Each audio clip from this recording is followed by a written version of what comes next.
Good evening. I will call our town council meeting for July 28th to order. This is a combined council and work session meeting, so we have a full agenda. If you will join me for the pledge, please stand.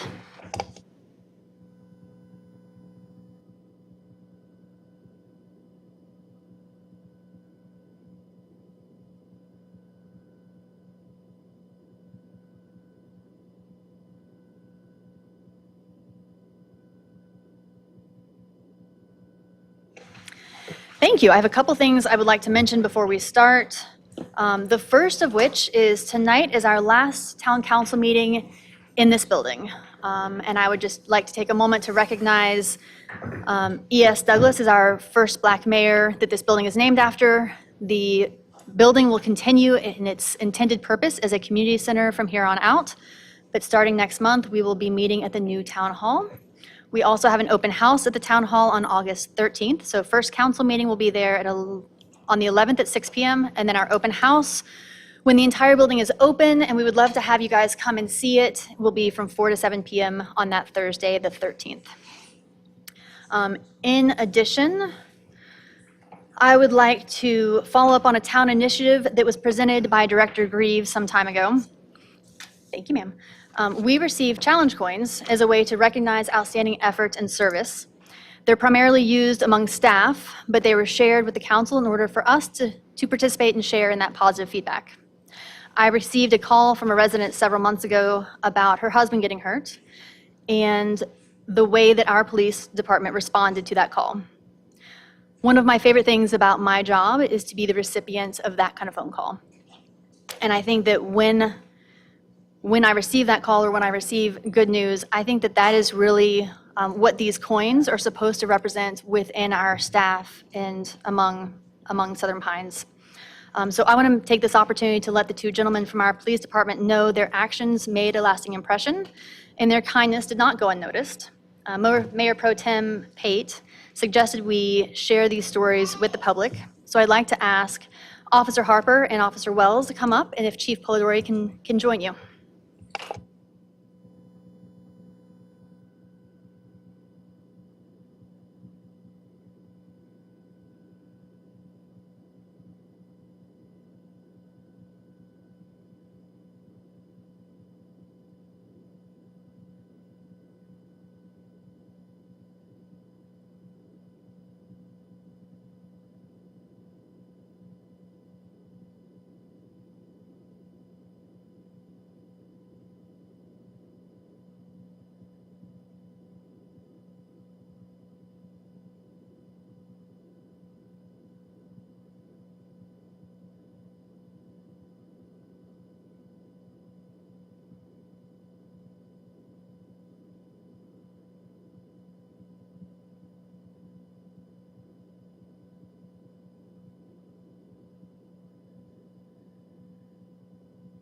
Thank you so much, and we will move on to our manager's comments. Thank you, Mayor Clement, and thank you for that recognition of our officers. Your agenda this evening, as you had mentioned, it is a combined council meeting and work session agenda, but we have intentionally kept the work session portion very limited in the interest of time and recognizing there are a few hearings this evening. On your consent agenda, you have a revision to your meeting calendar, and that is specifically just noting that we will be moving to the town hall facility beginning on August 11th. I am very happy to report that continues to be on schedule and actually maybe even a little ahead of schedule. We do have AV equipment now installed, and it is in the process of being tested, and training will be underway on that very shortly. So looking forward to the 11th of August to meet in that new building. We have a budget amendment this evening for the Reservoir Dam project that we've been discussing for some time. You all are in receipt of the latest sales tax information to wrap up fiscal year 26. In addition to Tess and I are aware of the appropriation that was made in the state budget. So we are comfortable going ahead and moving some money from the fund balance over into that project fund. Engineer Mickle and the consulting engineers have worked with the apparent low bidder to value engineer the project. And we believe with this last budget transfer, we will be able to go ahead and complete that Reservoir Dam project and get that behind us. So I'm very happy to actually get that wrapped up. Item C on your agenda is to amend the recent Seaboard Speakeasy Train Depot lease that we entered into. With the rain that we have finally been receiving, we learned that we had some roof leaks, which has delayed the opening of the facility. I sent all of you some pictures that Assistant Manager Cameron had taken of the updates and things that have taken place inside the building. It looks very nice. It's going to be a pretty exciting little space, but what we are requesting as a staff, Mr. Drum came to us, asked for kind of a reprieve on his July rent since it'll be August before he can get open. You may recall that he was leasing that at $1,000 a month while he was doing the upfits. It moves to $3,000 a month. Initially, July 1, we're simply asking for an amendment to that lease that'll make it August 1 in recognition of the roof replacement that we need to do. And then finally, you've got a couple sets of minutes from June to adopt, and then an annexation petition that you need to approve in a resolution for, simply directing the clerk and staff to investigate the petition. The parcel in question is located out on just off of Wayner Road. It's at the corner of Wayner Road and NC 22, kind of across Wayner Road from the fire station and the Ravensbrook subdivision there. You may recall that you've looked at an application a number of months ago for a tower on the back piece of this property. So they're simply requesting annexation. This is the first action council would take in beginning that process. If you move forward this evening, you'll then see a setting of a hearing next month, and then the hearing will take place the following month, at which time you may choose to adopt a resolution accepting the annexation of the parcel, and the parcel is there on the screen. Beyond that consent agenda this evening, you've got an evidentiary hearing for Phase 3B of the Ace Hardware Plan Development, a legislative hearing on a right-of-way abandonment that is carried over from a couple of meetings, and then you have some action items, one being the creation of a social district, the other being an authorization for the attorney and I to be able to settle matters through mediation and arbitration. And we'll discuss those more when we get to those items on the agenda. And then we'll move into our work session discussion items, which we'll discuss when we get to that portion of the agenda. So happy to take any questions. Otherwise, would ask for an adoption of the agenda. Thank you. Does the council have questions for Manager Parsons about the agenda? None. Is there a motion? I'll move to approve the agenda. Thank you. Is there a second? Second. All those in favor? Aye. Aye. Any opposed? Motion carries. Thank you. We will now move into our public comment section. I have two people who have signed up for public comment, and if you did not sign up, we'll just provide space or opportunity afterwards. First, I have Ms. Brower. If I may, can Ms. Courtney go ahead and make she and Prince have some other Sure. business to attend to, so I'm gonna, and I'll come after her. Okay. If you'll come up to the podium, introduce yourself, and just provide your address. And then just make sure, there's a little button at the bottom, make sure you click it so it turns on. Yeah, name and address. And you can have a helper. He does know, yeah. I did, sorry. Perfect. My name is Sherilla Horton.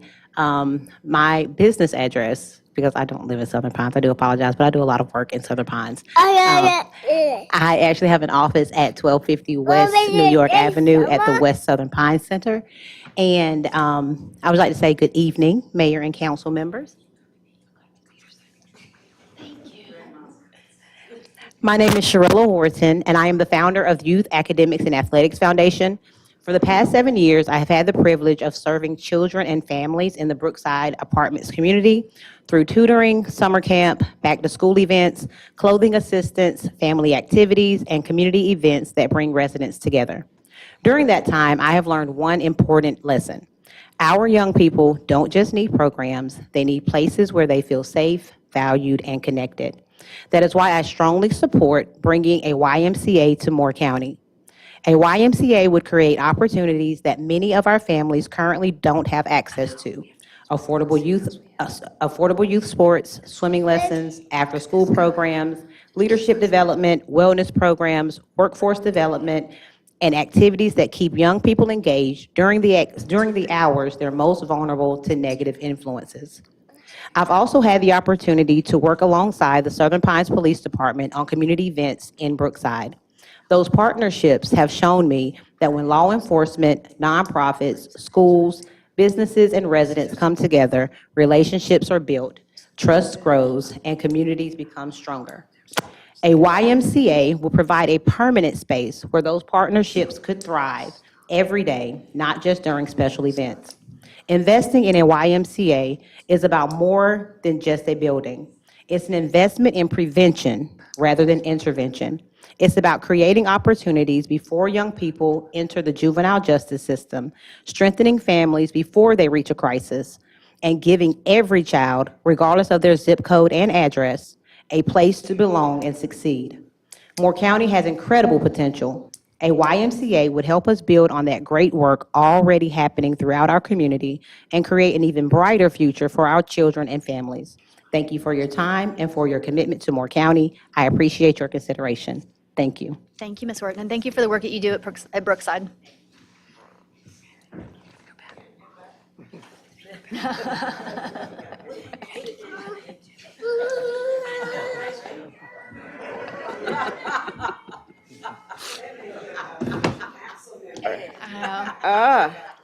Keep the child with me. I'm telling you. Hi, I'm Dorothy Brower, 102 Eastman Road. And I know it was probably supposed to have been a surprise, but the first meeting in the new town hall is on my birthday. So We planned it surprise for you. for me. Okay. Many of you have heard, don't believe everything you read in the newspaper. And how many times have you heard this and how many times have you said it to people? Well, that person does not know our journalist, Anna Rosano. Anna has been here in Southern Pines since 2022. Not only is she competent, she's fair, thorough, empathetic, and as her boss explained as well, she has sound judgment and sound news judgment. So we celebrate Anna tonight because she does a wonderful job of covering this platform, but all of Southern Pines and other entities. She was recently promoted. Now, many of you probably have read this, but you can't hear it too often. She was promoted to managing editor of the Pilot newspaper. Yay! And she has actually won 3 awards by the North Carolina Press Association, which is also supported by the National News Association, Newspaper Association. Not only 1, but 3. She had a first place for feature writing, a second place for education reporting, a third place for general reporting. She's quite versatile. I often say it's refreshing when folks come here with no preconceived notions about our town, and especially my community. And that's exactly who Anna is. And Anna, we salute you tonight because as your editor says, you're growing into new challenges, but you're also still that same person who came here in 2022, and you've learned so much. We've learned so much from you. And congratulate you on all of what you have done with the Pilot and with our community. And we are so proud of you. Thank you. All right, we have Mr. Mason next.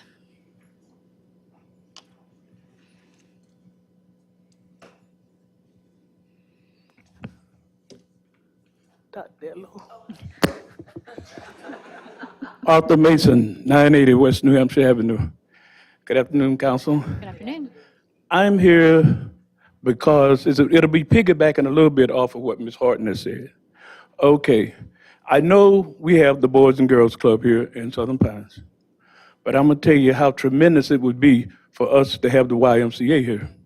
Because the YMCA, we could have a lot of adults that have spoke on what maybe perhaps joining the YMCA. Not only would it benefit Southern Pines, but it would benefit the surrounding towns as well. And I'm gonna tell you, and this could be one of the keys for keeping our children out of mischief. If the ones that can't get to the Boys and Girls Club probably can get with the YMCA. And that's the reason I'm pushing it so hard, if we can get the YMCA here. Now, from what I understand, he wasn't able to raise the money that he needed to get it initially off the ground and get it started. And I'm thinking, and from what I've heard as well, is that his time is gonna be up in September. And I don't know if the property will be available then or not.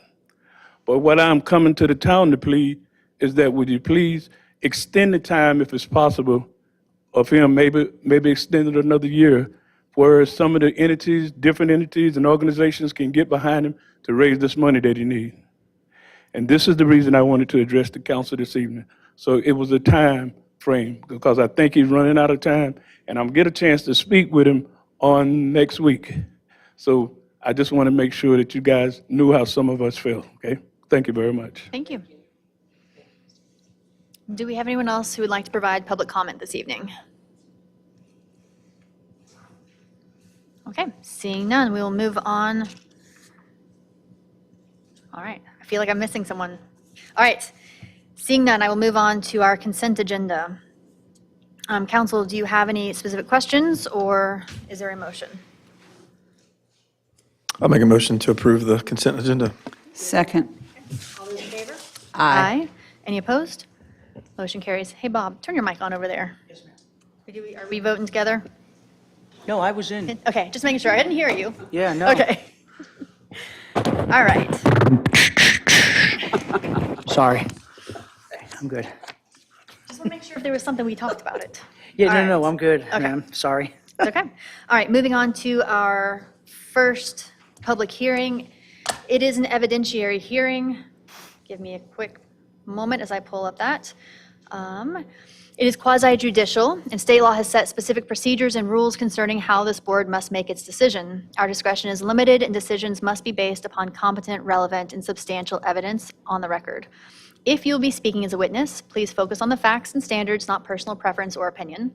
Participation is limited to those with standing, including the applicant, the local government, and individuals who can show they will suffer special damages.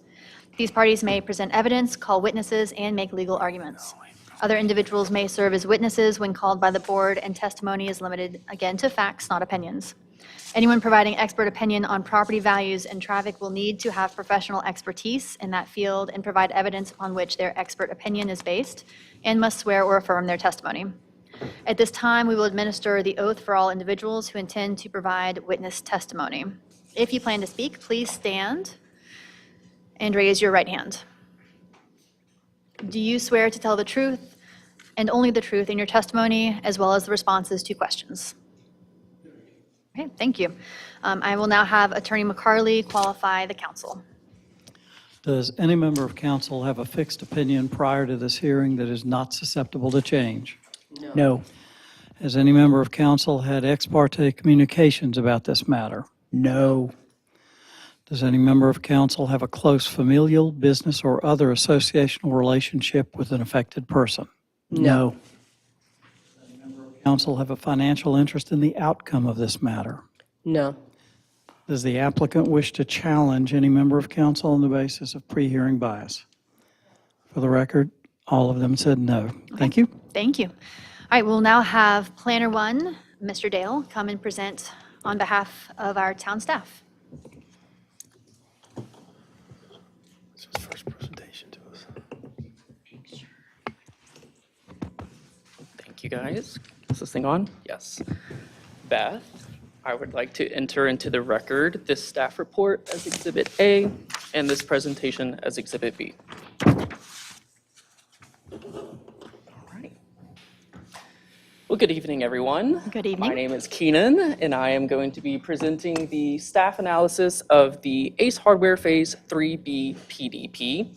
This project is a 2,500 square foot quick service restaurant with a drive-through. And overall, staff recommends approval with 2 modifications and 1 condition of approval. This is a vicinity drone shot of the site as of June 2026. As the parking lot below us is the ABC store up at the airport.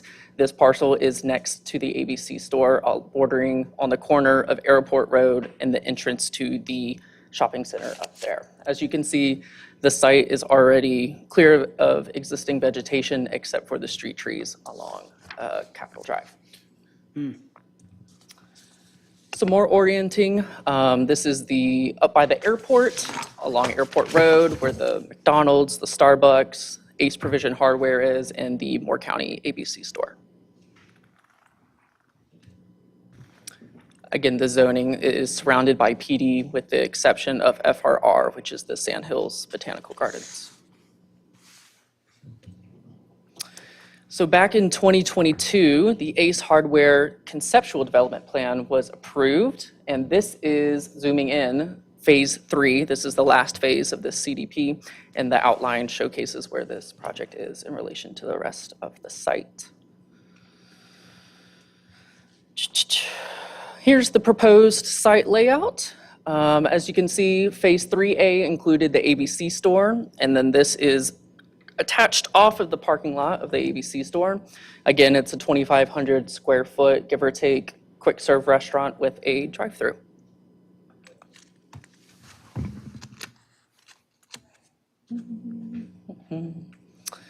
So the first item of modification for tonight is the applicant is requesting to continue Urban Village Highway Corridor Overlay Standards into this parcel. So back when the ABC store was approved, in exchange for keeping the trees on the right side in the green, the Highway Corridor Overlay Standards were adjusted to 40-foot setbacks and buffers along the ABC parcel, but as you can see on the yellow highlight, it continues down further into the Phase 3B parcel as well. Now, the applicant wishes to continue this 40-foot buffer into the Phase 3B parcel to match the ABC store, as well as to ensure, and staff supports that because it's consistent with the previous approval of the ABC store. So the Urban Village Highway Corridor Overlay Standards is a 40-foot building setback, 40-foot landscaping buffer, and a 40-foot parking setback. Are there any questions so far? So we would maintain consistency with what's there, but their setbacks will be a little bit less than maybe what would have been required otherwise. Is that correct? Correct. So the CDP called for 75-foot building setback. But switching to Urban Village, the yellow lines, that buffer would continue down to the sign there, and giving the particularities of the size of this parcel, having a 75-foot building setback would make it a bit challenging to build on it. Any other questions? Okay. The second modification, so with moving to Urban Village Highway Corridor Overlay Standards, there is a side and rear yard buffer that is also accompanied of a 5 feet vegetative buffer. And the way these parcels are laid out, this buffer would go directly in between this proposed site and the parking lot that it is sharing. So the applicant is requesting that all of the plants that are required in that 5-foot buffer they are requesting that they can be dispersed elsewhere on the site and not have to follow that strict line. Staff supports this as well because we're not losing any plantings that are required nonetheless, and they can be used to augment other sites, other locations on the site.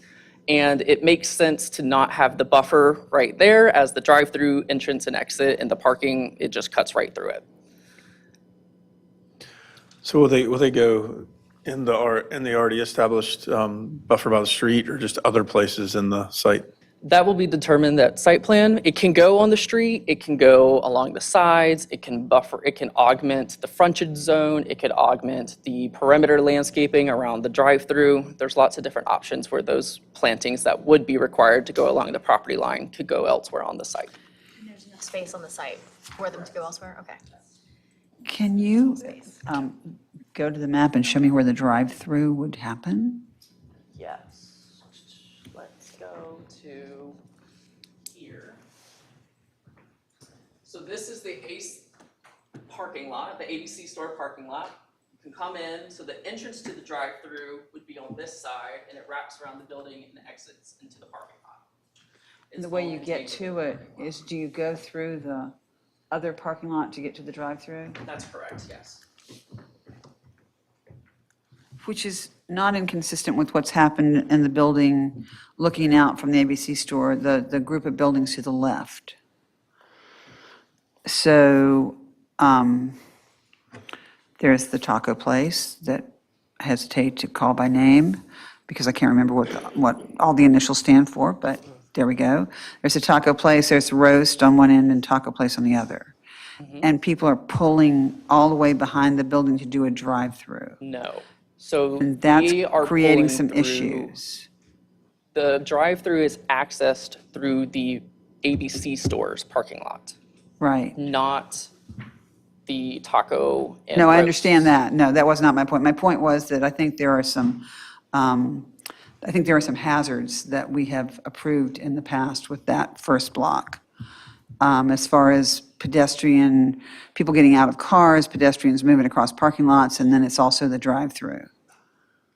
Is that anything that you've considered trying to condense the drive-through so that it's just on their property, not moving through someone else's?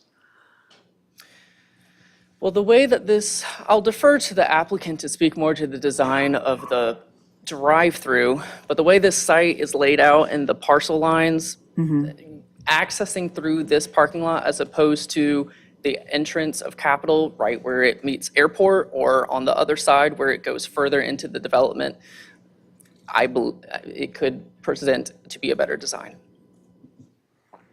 that way. You understand my concern about pedestrian safety as people are getting out of course. cars and going in and out of the ABC store. And we now have, that's now a drive-through lane. Let's let the presentation at least get through staff part, and then we'll talk to applicant, but Okay, I'm not seeing the issue that you're seeing. okay. Okay. Thank you. Are there any other questions? I just feel like we're asking the wrong person. Okay.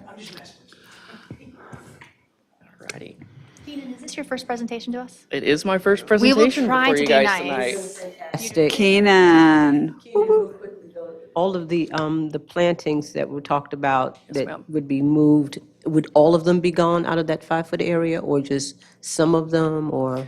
The entire amount that is required within that 5 foot would be, if you guys allow it and grant the applicant their request, could be moved elsewhere on the site, every single one. Correct. But that is the entrance, that is a parking lot in between the two.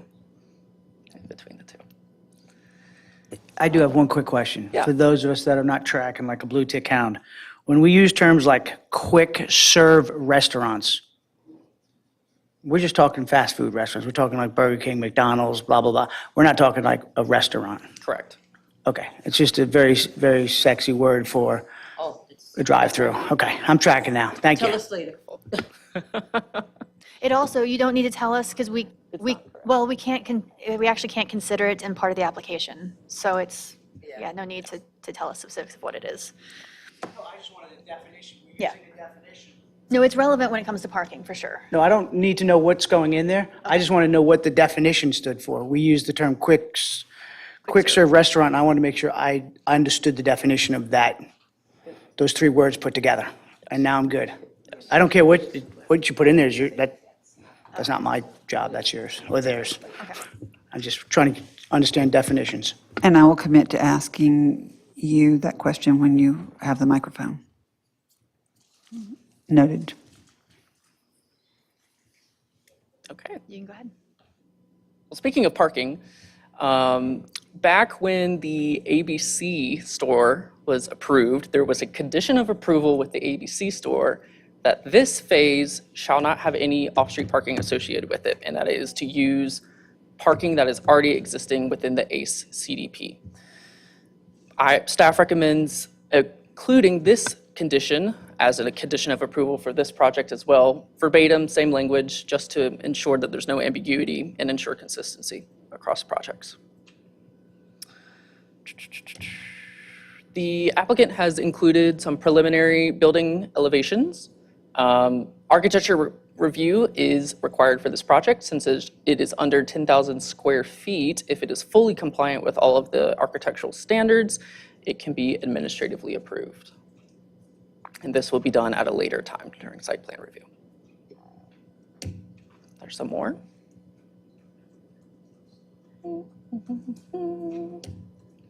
Overall, staff recommends approval of the Phase 3B of the ACE PDP with those two modifications, and then the parking condition from the ABC approval wrapped in with this one. Are there any questions? So condition 2 is about the parking. Correct. Why, if the agreement is already in the PDP that they're not allowed to have parking, why do we need to agree to a condition? Just to ensure consistency and make sure that there's absolutely no ambiguity that this site Okay. is using parking that's already existing. Okay. Yeah, okay. Thank you. Thank you, Keenan. If the PDP were to be pulled at a later date, just for this particular site, it's there. And if somebody in the future doesn't know, they have to go back to the other site. And Thank you. All right, thanks, Keenan. Thank you. If the applicant would like to come and present, and then we'll have public comment and additional time for questions.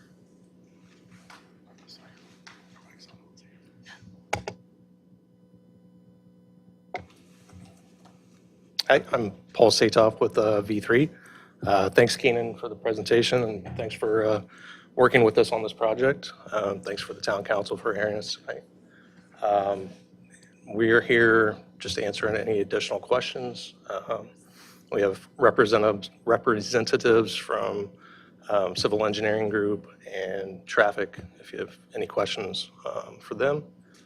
But we're here for any additional questions that you have on the Sounds like- proposal. Yeah. Yeah, it sounds like we there- do. Yes, it sounds like there's questions on the, I guess, Ann, would it be about traffic or parking? I think that, yes, I think I have a lot of questions about safety Okay. and how it was deemed appropriate to have a drive-through that went through someone else's parking lot, and what we have implemented to address safety in that issue. The other wraparound happens in the other facility by going around the back of a building, so it's a completely different setup, but it still is pretty treacherous at times, and then you come out of that door of roast and step into the drive-through lane, which is also a little scary. So I would like to, I'd like to be careful that we don't create a hazard in our haste to address this. That would make me really happy. I also actually appreciate Councilwoman Gray's question about there's a strip of land there that was supposed to have trees, and I believe that her word she used is, so it's going to be bare. And I think that maybe we put, I mean, people can walk between a bush to Yeah. get, to It's- have some ingress and egress. We So anticipate having some plantings in that area, but I would we- appreciate that. Yeah, exactly. But the full amount, we don't want to create a hedgerow that people can't walk between the I agree parking with area. that. I understand. So, yeah, we will have some landscaping in there, but additional landscaping that we cannot meet in that 5-foot buffer, we anticipate moving either to the highway corridor overlay or other areas. So what do you think is a fair way to write that condition, in that our concerns that not just be a barren piece of property those concerns are addressed, but also your concerns for ingress and egress to be clear, and obviously for us to be able to see the restaurant from the parking lot where there's going to be a requirement that people park if they want to go in. If I may, the vehicle use area landscaping will still apply around those parking spaces. It's just that the 5-foot buffer plantings that are in addition to that can be dispersed in a place that makes more sense. Okay. So the normal street trees and shrubs that you would see around parking spaces, that would still apply there. Okay, that's helpful. And we don't need a condition that says that? That's going to be automatically covered? Okay, thank you. That'll be handled during site plan. Okay, so what say you to the concern about safety and a drive-through that moves through two businesses' parking lots to get there to drive through to pick up my hamburger? I mean, if you look at the, can we go to, oh, there we go. If you step away from the mic, grab the mic behind you.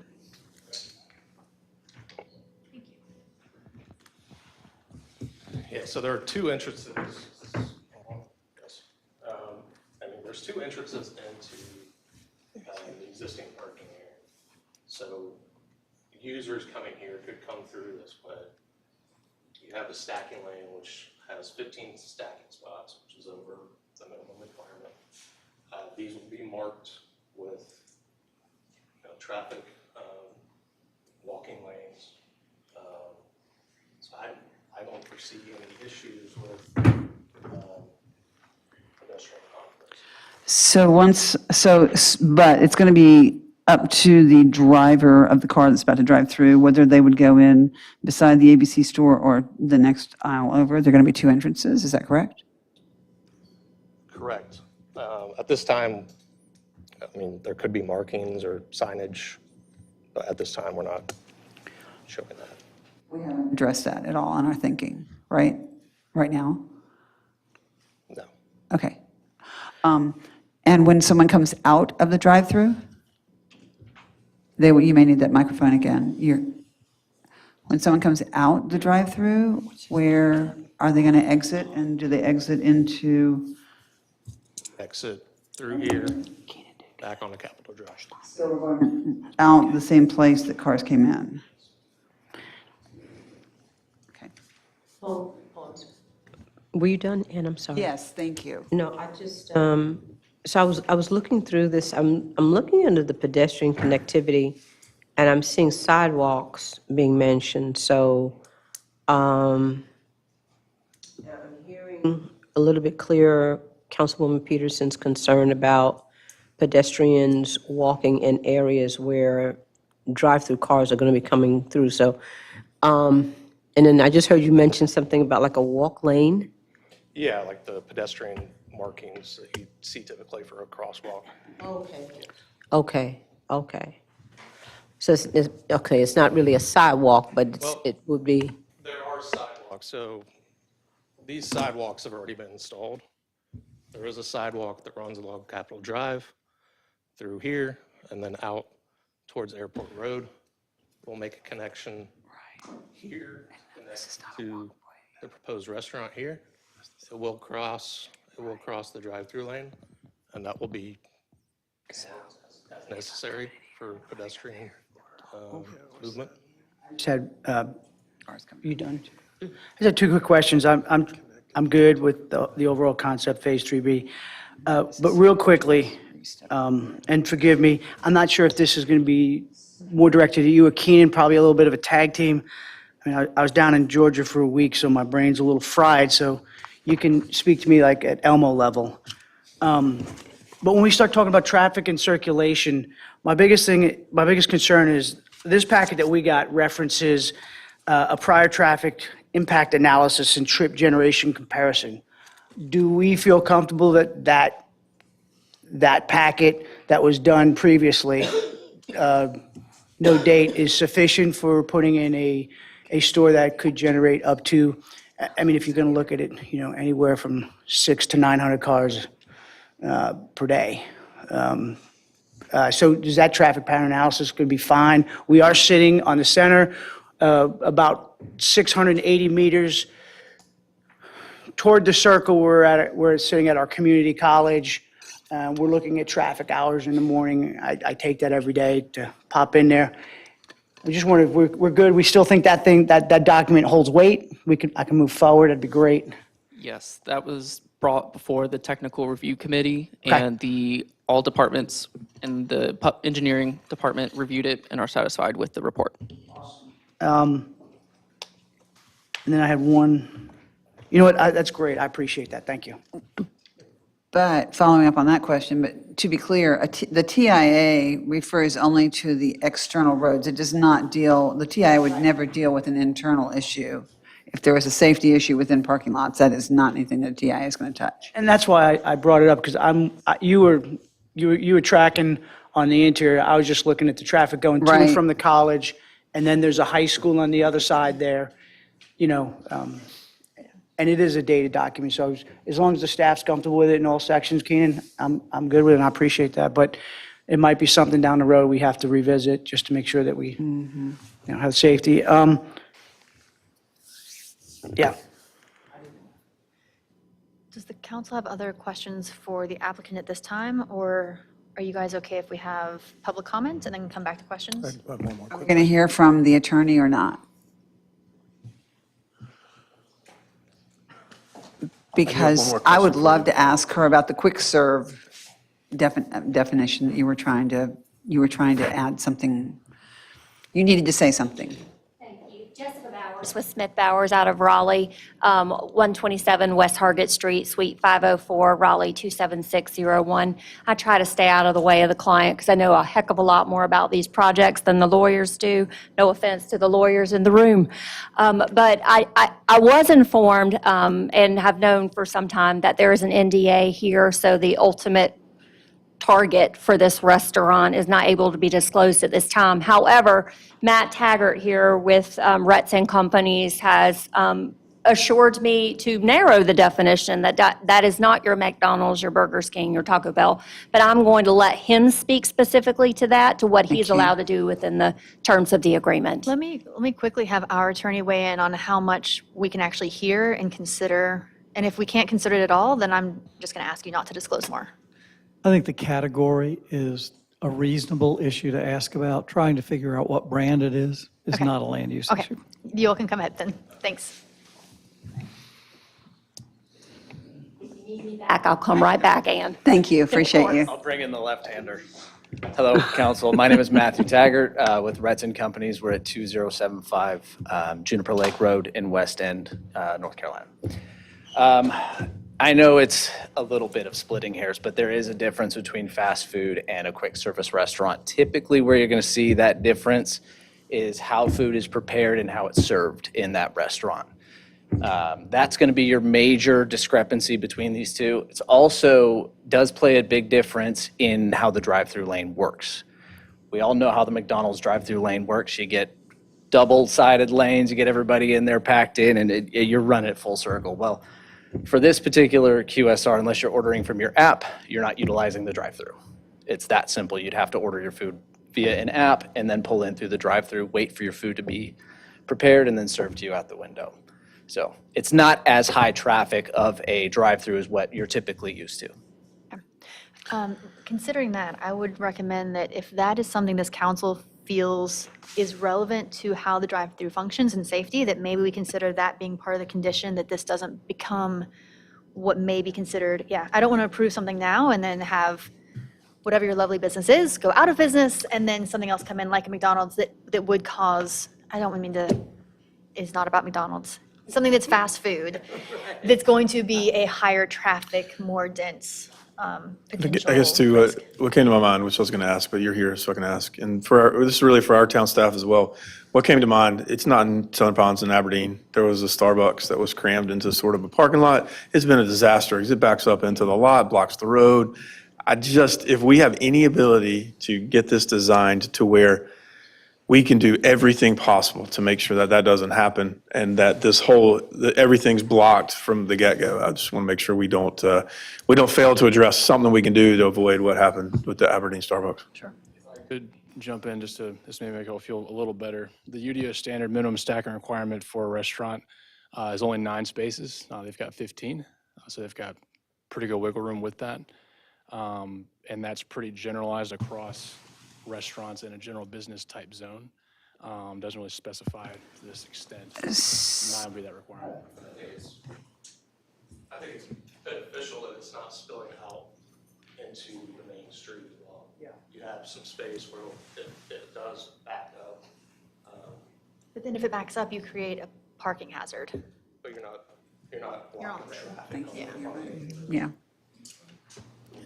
So refresh my memory, I guess, Mr. Broadwell, I don't remember any specification in the, or any delineation in the UDO as to a fast food versus a quick serve. I would be stunned if that was there. There's a separate LBCS code. That's why I correct, was, yes. yeah. There's not a separation. So it'd be a difficult thing to condition. So it would be, to your point, it would be possible if the quick serve goes out of business, that we end up with a fast food with a 15 stack up that then stacks up into the ABC parking lot, where hopefully everybody who's come to the ABC store is sober. But, you know, you never know. I mean, I'm just putting it out there. So they're using pedestrian. And then we have young people getting out of school down the road and, yeah. So those are my safety concerns. And I also have my general concern that I always have, which is, tell me how this is going to look in 25 years or 50. How do we protect future councils and, more importantly, future constituents?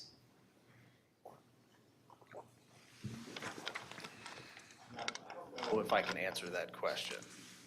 I don't think I'm qualified to answer that question, to be honest with you. I think council and staff, that's what your UDO is created for. Your future land use plan is created for, is to protect future councils and constituents. I think you guys are putting those things into place currently so that in 10, 20, 25 years, you're planning ahead for that. So I think you are already doing that. But this design has a 15-car stack that then, if it has more than that, and if it does turn into a fast food facility because the quick serve facility goes out of business, then we're going to have a stack through the parking lot that is the ABC store. I mean, I think that our responsibility, I think you're right, the UDO, we try very carefully to make sure that it helps protect future issues. But I also think, sadly, part of our job is to consider worst possible scenario and to try to address that and to try to avoid that. So hopefully you understand where I'm coming from and can respect that. I'm trying to think of a way, Ms. Clement's concern, and yours as well, of if the user changes 15 years down the road, how do we address that? Right. And maybe there's a modification where if we come in with what our intention is here, and in 15 years down the road, they want to change out into a different fast food, well, I know it's not technically a change of use, Yeah. but the user is changing, they'd have to come back to deal with that at that time.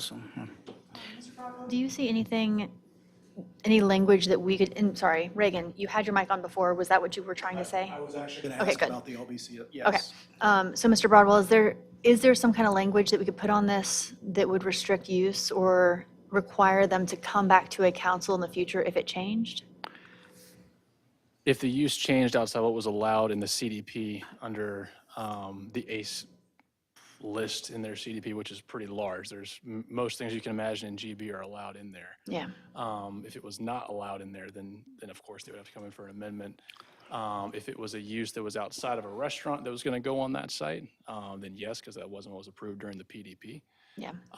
If it was a restaurant for a restaurant, then no, that would just be. Mr. Sir, is this our first, this is a loaded question, but I just don't honestly know. Is this our first quick serve restaurant that we're putting in Southern Pines? Is this a one of a kind? And I think that's where the consternation emanates from. If it's the first quick serve restaurant, which we've now defined as different than fast food, I think that's what we're getting kind of hung up on. So to the mayor's point is, I got a quick serve, I'm eating high society, boom, They grow, they're big, they move, somebody else comes in, we got Curtin's Crab Shack, and I'm throwing clams and chowder out the side.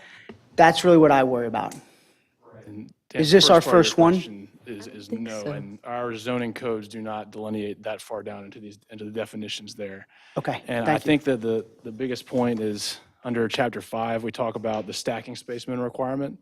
It only specifies down to a restaurant drive-through, and that's it. And you've got your Right. 3 lanes up to your teller box, your 6 lanes past that. When this was going through review, obviously, we have 15, and then past that, we're in a parking lot. We're not in a main thoroughfare, and et cetera, past that. So when this went through the TRC, everyone was comfortable with that as a good wiggle room there. Well, to that point, is that stacking standard determinative of the size of the building or the size of the parcel, or is it just set? That's it? That is actually just it, and under Chapter 5.8. All It right. does not specify for square footage there. So I'd like to throw another log on the fire and include our attorney in the question. Is there anything that you see that we should do as far as language, if we were to approve this, that would protect our concerns? It's going to be awfully hard to start defining exactly which type of restaurant you want. I would advise against trying that. But I will tell you that right now, the market forces across the country are pushing restaurants that have any kind of drive-through to have more stacking than is typically required, because we're all becoming, Stackable. yeah, we want to get the food quickly. So it's not surprising that they're adding more lanes, more stacking spaces than what's normally required in our UDO. And for a restaurant that's only 2,500 square feet, 15 stacking spaces sounds pretty adequate. Thank you. Since we seem to be sort of going circles around the same issue, why don't we pause and provide an opportunity for anyone from the public to speak, and then we will go back to questions. Thank you very much. Thank you. Thanks. Is there anyone, again, it's a quasi judicial hearing, but is there anyone from the public who would like to speak? All right, well, you're not helping us delay any. All right. I guess one thing came to mind, and I don't remember, is there any ability, with that shared parking agreement, does the ABC have any effect on that, or is it just, this is it, you're in our big platform? Like, would there be any way that the ABC would have to have some sort of approval of shared parking in the event of a tenant change? It's already. It's already all with the baked in site. there? Okay. Because they're not allowed any additional spaces, the entire development is Gotcha. inter-sharing. I was just trying to find a way to maybe put something in there. Thank you. Offer that there's always the review of intensity at a change of use. However, it's key to remember in this instance, as Planner Broadwell has pointed out, 9 would be the standard here, even if we were talking about a McDonald's, and they would be in excess of that at 15. So there wouldn't be a lot to fall back on for staff if a drive-through were to come through. Now, they would have an investment presumably of putting the call boxes and things out there that this apparently will not have because it's all app-based. But it's an allowed use within the approved CDP, and at 15, it's in excess of the 9 that even a traditional drive-through would require. So even a review regarding intensity of use wouldn't trigger anything necessarily at that time. So one quick question for Mr. Broadwell. How does this Phase B, 3B fit into the long-term vision for the overall development? Is this the final phase? And what I'm getting at is, if there's going to be more development down the road, then we're just going to compound our parking concerns and our traffic concerns. And at some point, we're going to need to get those analyses updated. If this is the last one, then it kind of helps me, see the forest through the trees. And that's correct. It is the last phase Okay, of the yeah. of the ACE plan development right here, which Keenan just pulled back up the CDP again, but it's just that last parcel right there on Capitol Drive in the corner. And I would also offer, take it for what it is, because I think opinions could vary on this. However, we are all aware of facilities around the community over time that one might argue, and one might not, better in the instance of drive-through backing up, that it back up into a parking lot versus out onto a public street where that TIA is going to come into play. So it's, again, there's probably pros and cons in both instances, Right. but backing into a parking lot's probably better than blocking up the Well, through street. I think Mr. Pate's example of the Starbucks that backs up, literally backs up onto a highway. Chick-fil-A for a long time too, yeah. Right. Not interested in recreating that disaster, right. Although, I have my concerns about backup in an ABC parking lot, just to have some valid concerns. Could you just validate for me, when you look at the plan, and it may be a slide or two back, if there's like a little marked up area outside of the structural, is that not a concrete sidewalk over to the shared parking and kind of outdoor patio area or something? What is that to designate on the plan? You're showing this area? Yeah. Exactly. Yeah, this would be an outdoor patio. So the expectation would be the pedestrians would be coming off of those parking areas at the edge of the ABC lot and up to the store and not crossing either the ingress or egress for the drive-through? Correct. Okay. So our quick serve facility is going to have, there are two ways I can get my dinner. I can either drive through the stacked 15 people, possibly more, into the ABC parking lot, or I can take one of these parking spaces where you promised me there's still going to be some plants, and I can park there and walk in. Is that correct? Or is the only way to pick up my food at the window? No, there will be internal dining space as well Okay. that you can order inside. And Okay. you can walk, yeah, you can Will walk they deliver through. it on rollerblades? Just kidding. I don't know. Kidding. Seeing if you're alert. Part of what my brain is going through is the pros and cons of the drive-through and the unique space that you were working with, which has a requirement of no parking. Yep. And in my brain, what I'm thinking is the drive-through is now creating concrete space where we were kind of hoping for none. But I would rather there be stacking in a drive-through line than everyone parking and trying to get out and pick up food, because I think it's safer when the cars are all going the same direction. Yep. And it Which is a they big- won't be as people get their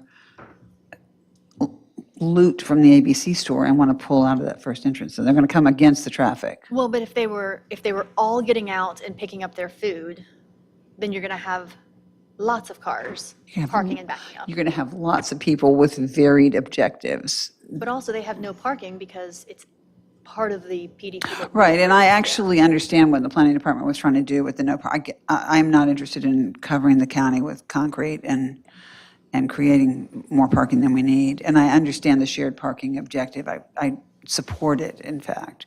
But safety is generally my biggest concern.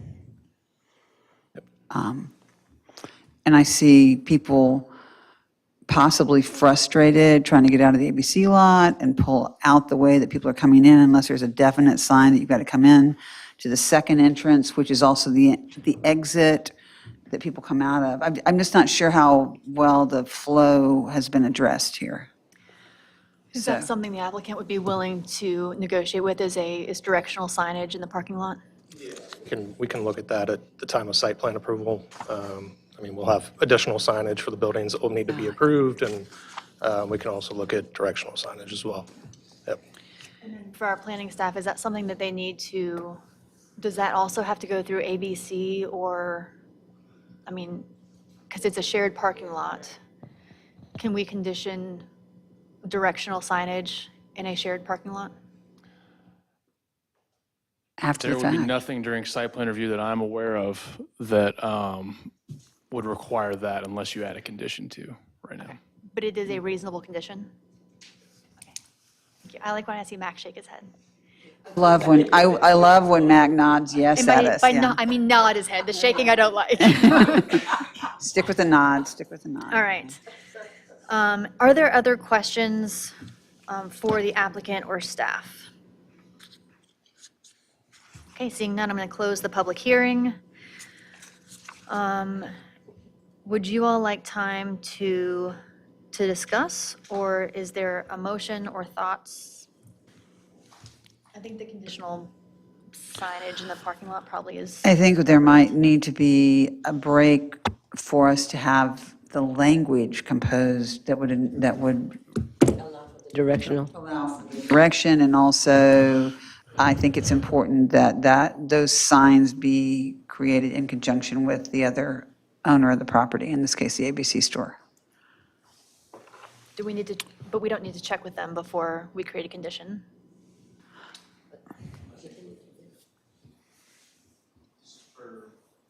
For the. In the shared parking lot? Okay. Okay. All right, so our planning staff, can you guys work on the You're motion? now speaking for the ABC building. Nice. Did council have other specifics they would like in that motion besides condition 2 and directional parking, or directional signage in the parking lot? So, well, I guess by incorporating condition 1, it's going to incorporate modifications 1 and 2, to my understanding. And then I just had one question for staff. You had recommended approval with the modifications and maybe with condition that we just discussed. But with your, I'm always very careful in quasi-judicial hearings that they're very strict and we need to follow standards, not make them up or be more subjective, if that's the right. But anyway, by your recommended approval, nothing stood out to you that the very strict QJ requirements for this ask have not been met. Is that correct? That is correct. Okay. Okay, why don't we take is 5 minutes okay? All right, let's take a quick 5-minute break. By the real time is 7:03. Let's come back at 7:08. Thank you.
I got your memo.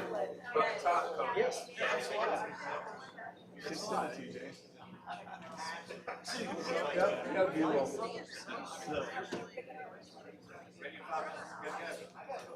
No more motivational speech. We gotta go.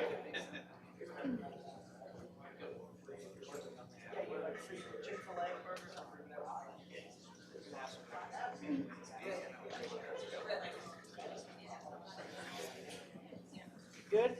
We're good. Going well. The ladies of power, that's the same side down line.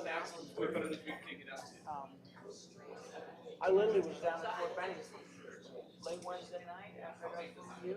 Yep, get my education on how to be a good councilman.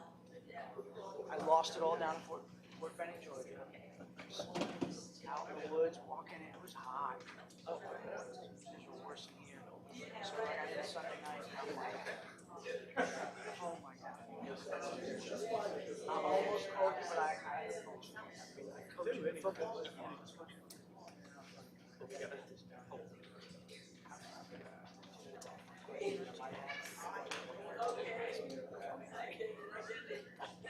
it's like 4 of them. So, all right, I think the mayor's ready.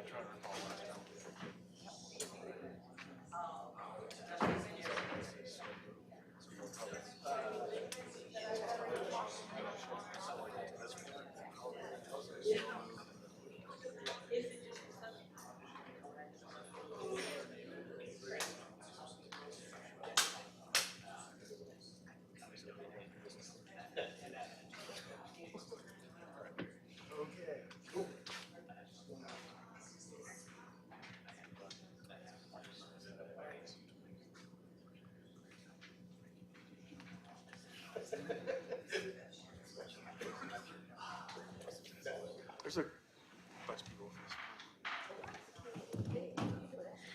And we're back.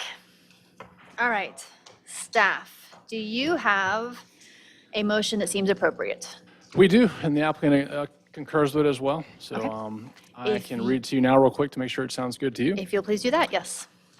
Condition number 2, after the parking one, the applicant shall install vehicular directional signs within the ACE Phase 3A shared parking area to enhance safe pedestrian and vehicular traffic flow. Okay. Council, do you have questions or suggestions on that language? Okay.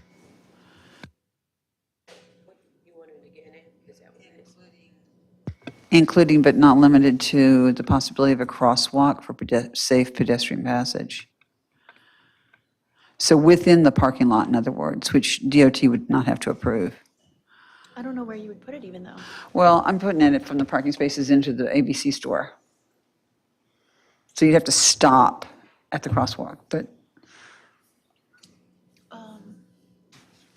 So if you pull in, if I pull in the upper, I'm. Right side. Yeah, I'm pulling in on the right side, and someone's getting out of their car to walk into the ABC store. And I'm in a hurry to pick up because I have gotten on my app and I want my quick serve food now. Yeah. But if someone is headed into the ABC store, let's have them have a walker too. Okay, yeah. All right, they're walking, and I want them to have a safe space where they can, They're in the, if with the walker, they're in the handicap spot. well, true story. Okay. Is there one that's offered in, It looks like 2. yeah.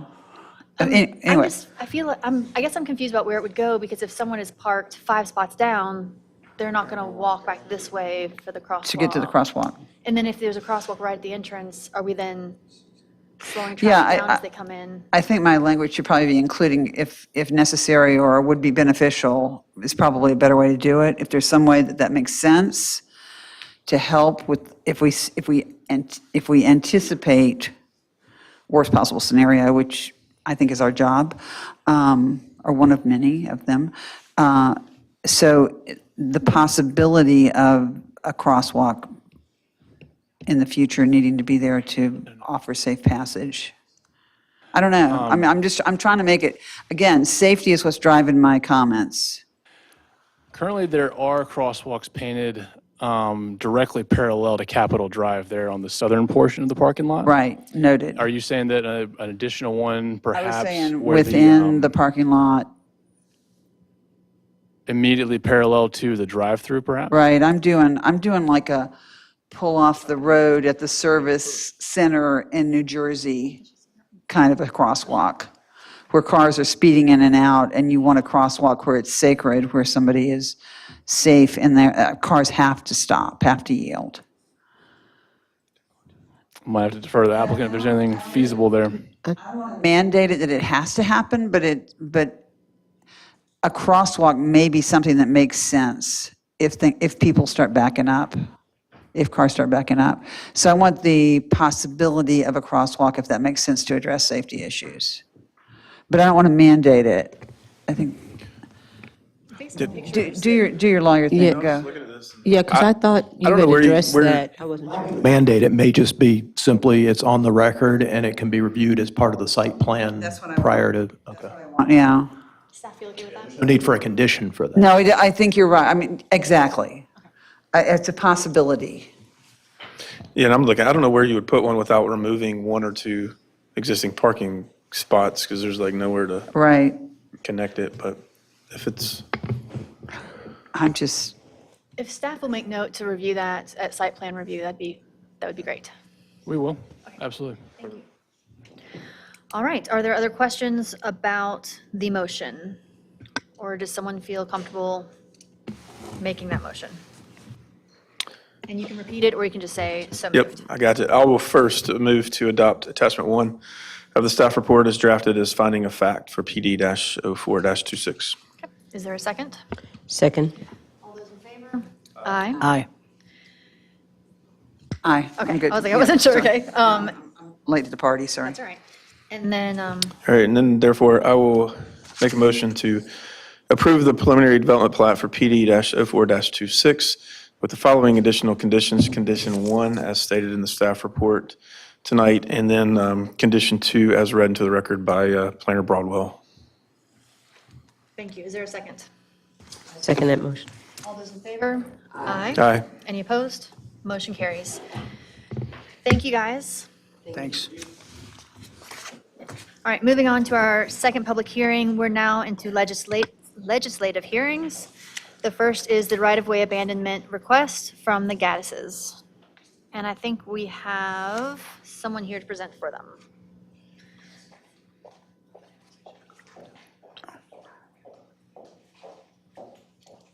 Mason, are you going to do the first for staff?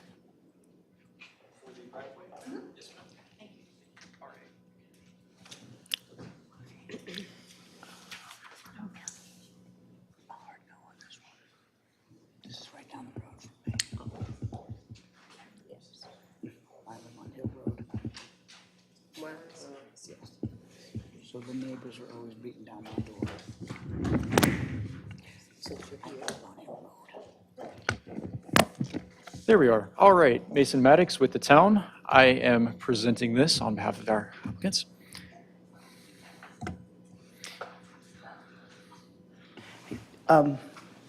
Should I ask first? Mac, I live really close to this and I get a lot of push. To and for, phone back. I live on Hill Road. Am I good to sit in or make a decision, clear of mind and all that other jazz? Do you think that your decision in this matter will impact you personally or financially? No. Okay, I just wanted to double check because be safe. Thank you, Mayor. I think it's good to disclose potential conflict of interest, so I Yes, appreciate you ma'am. bringing it up. All right, thank you. Mr. Maddox, good evening. Good evening. This request came to us originally back in the early spring. I know you're probably tired of seeing me up here with this one. It's been a minute. Longitude Planning Group was originally approached by Mr. and Mrs. Gaddis, and everyone's here tonight for the first time. We've had some scheduling issues, but this is the first meeting where the council's here, Gaddis family's here, Longitude Planning's here, so that's wonderful. Longitude Planning was approached by the Gaddis family after finding out that this red piece of land right off of Hill Road is town right-of-way, requested to abandon it, citing some stormwater issues that they were having. And of course, this proceeded to be continued for many months, but hopefully I have gathered enough pieces at the council's direction to give you more information to make an informed decision this evening on this. Thank you. I think the biggest piece of information came to me earlier this week, and that is by no fault of Longitude Planning Group, just scheduling becoming a bit crazy with this one. This image that you see before you, I had some physical copies brought as well. This was not in your packet. That's on all of us. This image shows the proposed right-of-way in that gray area where the red callouts are. It shows it split in half, as is required by state statute for abandonment. And you can also see the Gaddis property in gray, sort of blurred out on the right side of your screen, just for your orientation. Staff went out to the site on July 1st with the town's engineering technician and was able to actually view this and see what's going on back there, just to have our own eyes on it, seeing that this has been continued for a bit. Staff would generally agree with the dark arrows showing the location of water movement toward the rear of the property. What Longitude has prepared for you this evening is a proposal of what might be done with that right-of-way if the town abandoned it, and the Gaddis family acquired half of it. And you can see those red arrows right there showing a new potential path for diverting water. And the drain, the existing low point, is that on the Gaddis property? To the best of staff's knowledge, yes, it would be that bottom right part of your screen. That is a low point that was observed when visiting the property. Okay, thank you. Gonna quiz the council tonight on your topographic graph abilities. I zoomed in earlier and looked at the numbers. Very good. Yeah, I was Very like, I good. otherwise would have no idea. I'm impressed. Thanks. So yes, generally water is moving in that direction.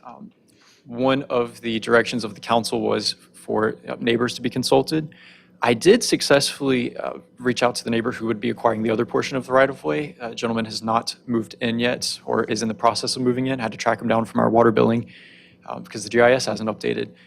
He stated that there was no objection to the proposal if the town was to agree to abandon this property. Another prominent property owner on Plan North, that is the Holden property.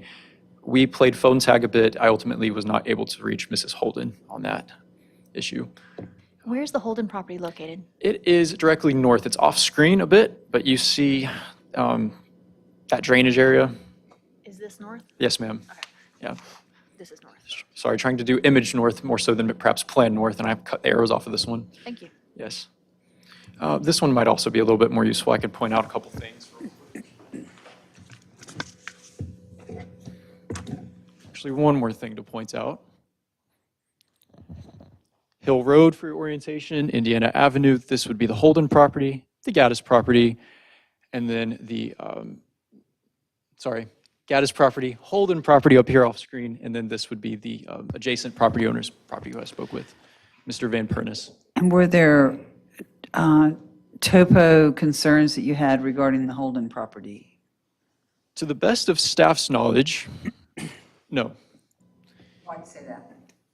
If we look at the topographic map here, there's a large area, and I try to include attachments with images to your report as well, which I know could be a bit difficult to see without this map, so I apologize for that. Water is flowing away generally from the Holden property and toward the rear of the Gaddis property. That was apparent based off of the elevation changes. And would that, in your opinion, recognizing that you're not a stormwater expert, Correct.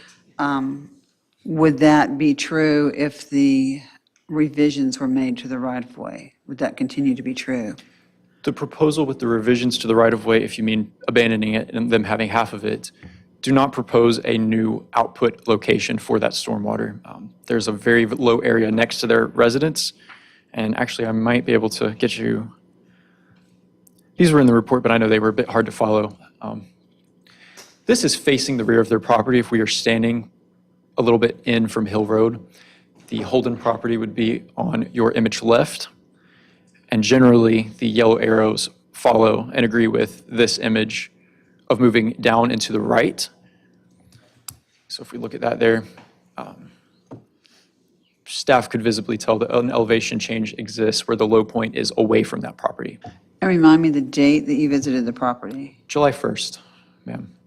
So in the drought, there was no stormwater. I mean, our most recent deluge of rain would have been mid-July. Staff did observe the property under dry conditions, and if I can get it to load, forgive me, it's been a bit okay. technologically difficult. Mrs. Holden did have video of water on her property during wet conditions. Which I'll try to pull that up in a moment.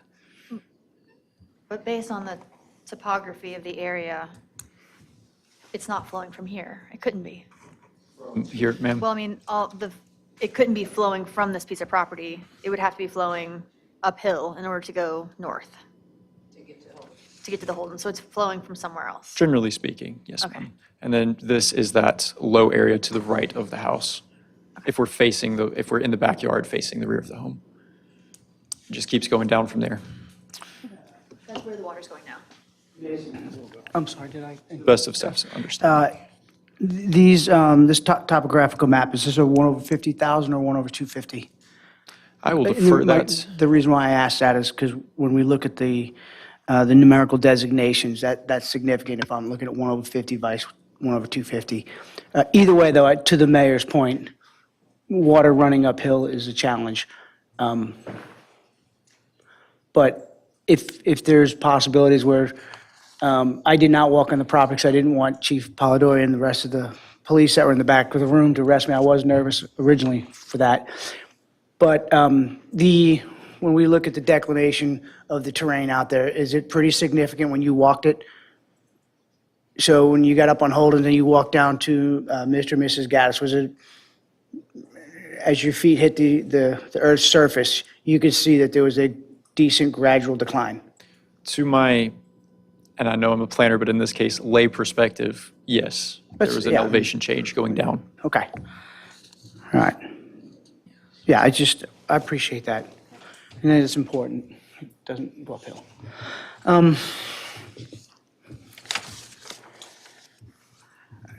Did you have additional information for us?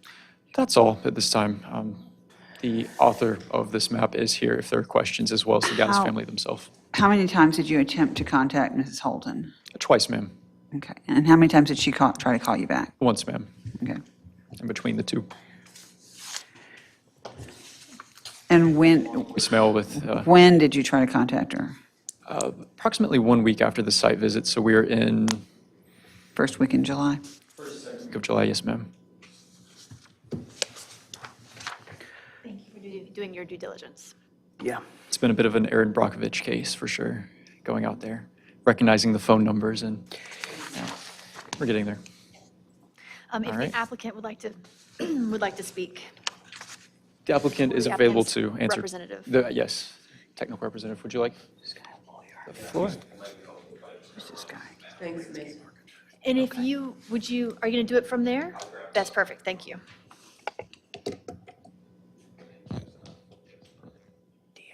Hi, I'm Trey Kramer. I'm with Longitude Planning Group. Just to kind of guide you through the site, because I think it'll make it a little easier to read. One, the coloration. The darker color signifies lower elevation, just kind of makes it easier to read than just trying to figure out what the lines are saying. This currently, this delineates, I think the label you can probably see on that map, it's cut off here, is a ridge line. So no water currently from this site up here flows across over onto the Holden property. I don't believe it would down here, but it does not flow up and over the ridge. What we're trying to do with this right-of-way is we just need space up top to begin a swale and capture water at the source. Because currently there is no frontage, we have no room to be able to grade up here. It's too tight on the site to do any grading. We'd have to pretty much start grabbing water, halfway down the hill, and we're not capturing all of it at that point. That we're not really solving the problem. So if we could gain this half of the right-of-way, we can start gathering the stormwater at the source. So the source stays the same. We're not affecting any inflow. We're not affecting any outflow. We're just changing the way it flows across the site itself. So the request to abandon the property is to manage water. Yes. Yep. And in order to do that, you're going to have to grade the property, Yes. which means taking all of the growth out of there that's currently addressing maybe a sedimentation issue. No, so that is why we want, this half of the right-of-way, because if we were to address it currently on the site, we have less room to maneuver that swale through the existing mature pines, and that would probably require some clear cutting with some of the pine trees. If we were to get that room, if we were to get that half of the right of way, we would have more room on the site to be able to maneuver that swale and mitigate the cutting down of any mature pine trees on the site. We want to be able to save as many of those as possible because, yes, that would just cause more of an issue. So we really want to save those if we can, and this would help. So there's a possibility that you would take some mature pine trees. I don't see a reason we would necessarily have to, but that is a possibility. It's a lower probability if we have more space to work with the swale. And please define for us what you mean by a swale. Sorry, yeah, a swale is basically a drainage ditch. It's not like typically like a ditch you'd see along the side of a road that's 6 feet deep. It's just enough to be able to guide the water a certain way. So in your opinion, since this is what you do, this would enable on the Gaddis property to help with water flow, get it directed better, but also, in your opinion, understanding the full picture, would not in any way force or move any water to any other parcel other than just the Gaddis's parcel, but just helping it in a better direction? Correct. Okay. A question for staff. By abandoning a right-of-way, is there any potential that it can then be paved or developed or something put on it that is not appropriate in the neighborhood?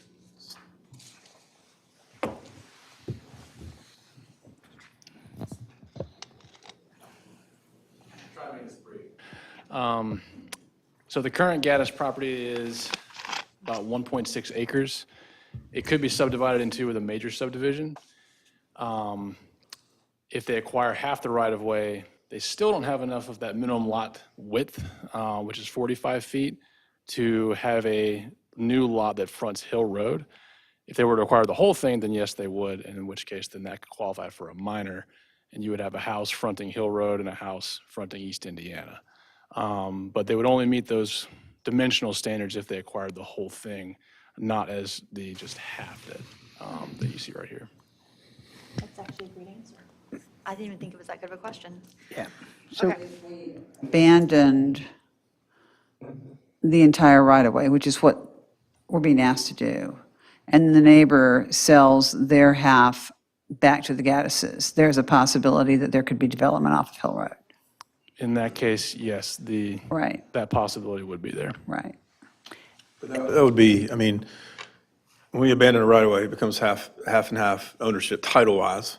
Still same zoning with the resident, I don't know if it's RS2 or I don't know, whatever it is for that.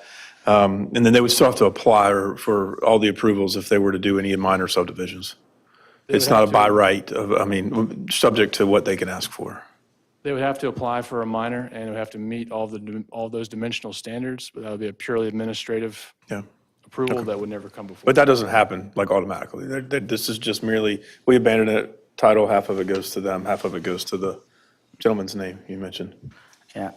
And I think that's one of the concerns when I sat down last week with y'all and did the math, based on the acreage. If the land does become consolidated down the road, down further Hill Road, we've got 4 houses going in that similar where the land was subdivided. And those parcels of land are extremely squirrely. Mason, if you remember, when we sat with the planner, I just worry about that intersection at Hill in Indiana. A couple months back, that guy's lost his, brick and wrought iron fence multiple times. I think it's his second or third time that he's repairing a legitimate brick and wrought iron. Which the only question I would pose is if we were to put another, if down the road we go ahead and we reparcel the land and somebody buys it and we go through all the administrative stuff and we put another house on there or whatever, based on its zoning, we're congesting that intersection even more. I'm not saying that we're going to have 16 cars driving through there. It's just a safety concern I worry about. There are some decent-sized homes that could go in on that lot. And I know I've done the math. I just worry that we're doing this, and it sounds like that we're doing this to safeguard the Gaddis home from, bailing out the basement I know we don't really have basements here in Southern Pines, but bailing out the basement every rainstorm. Is that a true assessment as to your best of your knowledge? Yeah, avoiding. Perfect, okay. Yeah, okay. And the only other thing that I would say, ma'am, to me is every time we give up, a right-of-way or a piece of town property, we're chipping away at what it is that how we want it to be designed. Now, obviously, this specific piece of land obviously is not going to change the dynamics of the way Southern Pines runs, operates, and functions. But if we continue to give away right-of-ways, we lose the ability to safeguard intersections. I'm just looking at this in second and third order effects down the road. Obviously, not for this, because we do got to safeguard our homes, and if you've ever bailed out a basement, it's miserable. And we just got to make sure that everyone else in the neighborhood, to Ms. Peterson's point, that everybody's tracking like a blue tick hound and is giving us the thumbs up. And it sounds like that's the way we're heading. Is that a misrepresentation? Did I read something wrong? Those are just my concerns. I think that it's a fair concern. I guess where I'm falling on the issue is, there is clearly water issues in the neighborhood. And if we keep this property, we're not helping fix anything. So what are we doing by holding on to a right-of-way if we're contributing to a problem? you're giving permission for people to take down mature pine trees that are addressing the sedimentation issue that is a public interest. And public interest is one of the reasons that, if you go back on the council action, it says you can, because of a public interest issue, you can not accept this. The other thing that concerns me a lot about the staff report, and I appreciate the work you did, Mason, and I understand you're doing everything you are able to do within the restrictions of your expertise, but these observations are based solely on the visual site visit conducted under dry weather conditions and are not intended to replace a boundary survey, drainage study, formal stormwater analysis, or engineering evaluation of runoff during rainfall events. And the request, and it was actually just from me, it was not from the entire council, was adjacent property owner input, topo information, which we've received to some extent, stormwater and erosion control information, which we've not received, and to address potential impacts to neighboring properties, which I don't think Mason is able to do. That is not within your job description or your expertise. And this has been continued, and that is not coming. And I go back and I read the Longitude Planning Group's letter, which basically says it tracks there are no utilities, and abandonment will allow them to landscape and put in swale apparently, and we can take down trees then if we want to. And I think it's really important. I think we have a huge public interest. We've seen it with these storms we've been having. We have an enormous public interest in protecting sedimentation issues and flooding issues, and I'm seeing nothing here about any study on stormwater. But we also are not doing anything. I mean, like, there is a water issue. Well, we and have if pine- you look at the topography, there's a water issue on their property, which they are trying to address, and we are standing in their way by not abandoning it. Yeah, I think that's where, Councilwoman Peterson, I'm totally in agreement with you when you mentioned the possibility of longleaf pine having to be uprooted. But I can't ignore the Gaddises because they are residents of our town, and they have a right to have a home where things are going as they're supposed to be going. And if, I would love to hear from them, actually, and I know Mason, I guess, we wanted Mason to redress something, so I'll look forward to it. I was like, I don't want to cut you off, but I just saw it. Go ahead, I'm You sorry, wanna say Mason. something else? Okay. So that while these are not normal zoning issues where staff provides a recommendation and staff is ultimately neutral on the issue, Mrs. Gaddis was kind enough to provide wet conditions, and I've cropped that video down this evening to about 47 seconds. If I might just allow this to be viewed from the property owners. This is going from, if you are standing on Hill Road walking toward the rear of the property, it's a very hard thing to see because it's so vegetated right now that where things are going on. Keenan, if you would. And I wanted to provide this just as fact, if you will, to help you make a better decision. We are going downhill toward the lower part of the property, which is on the right, still within their own property. Town right-of-way that would be abandoned is on your right, if you're facing this. You have a river. Yeah, exactly. 3 rivers that converge. Yeah.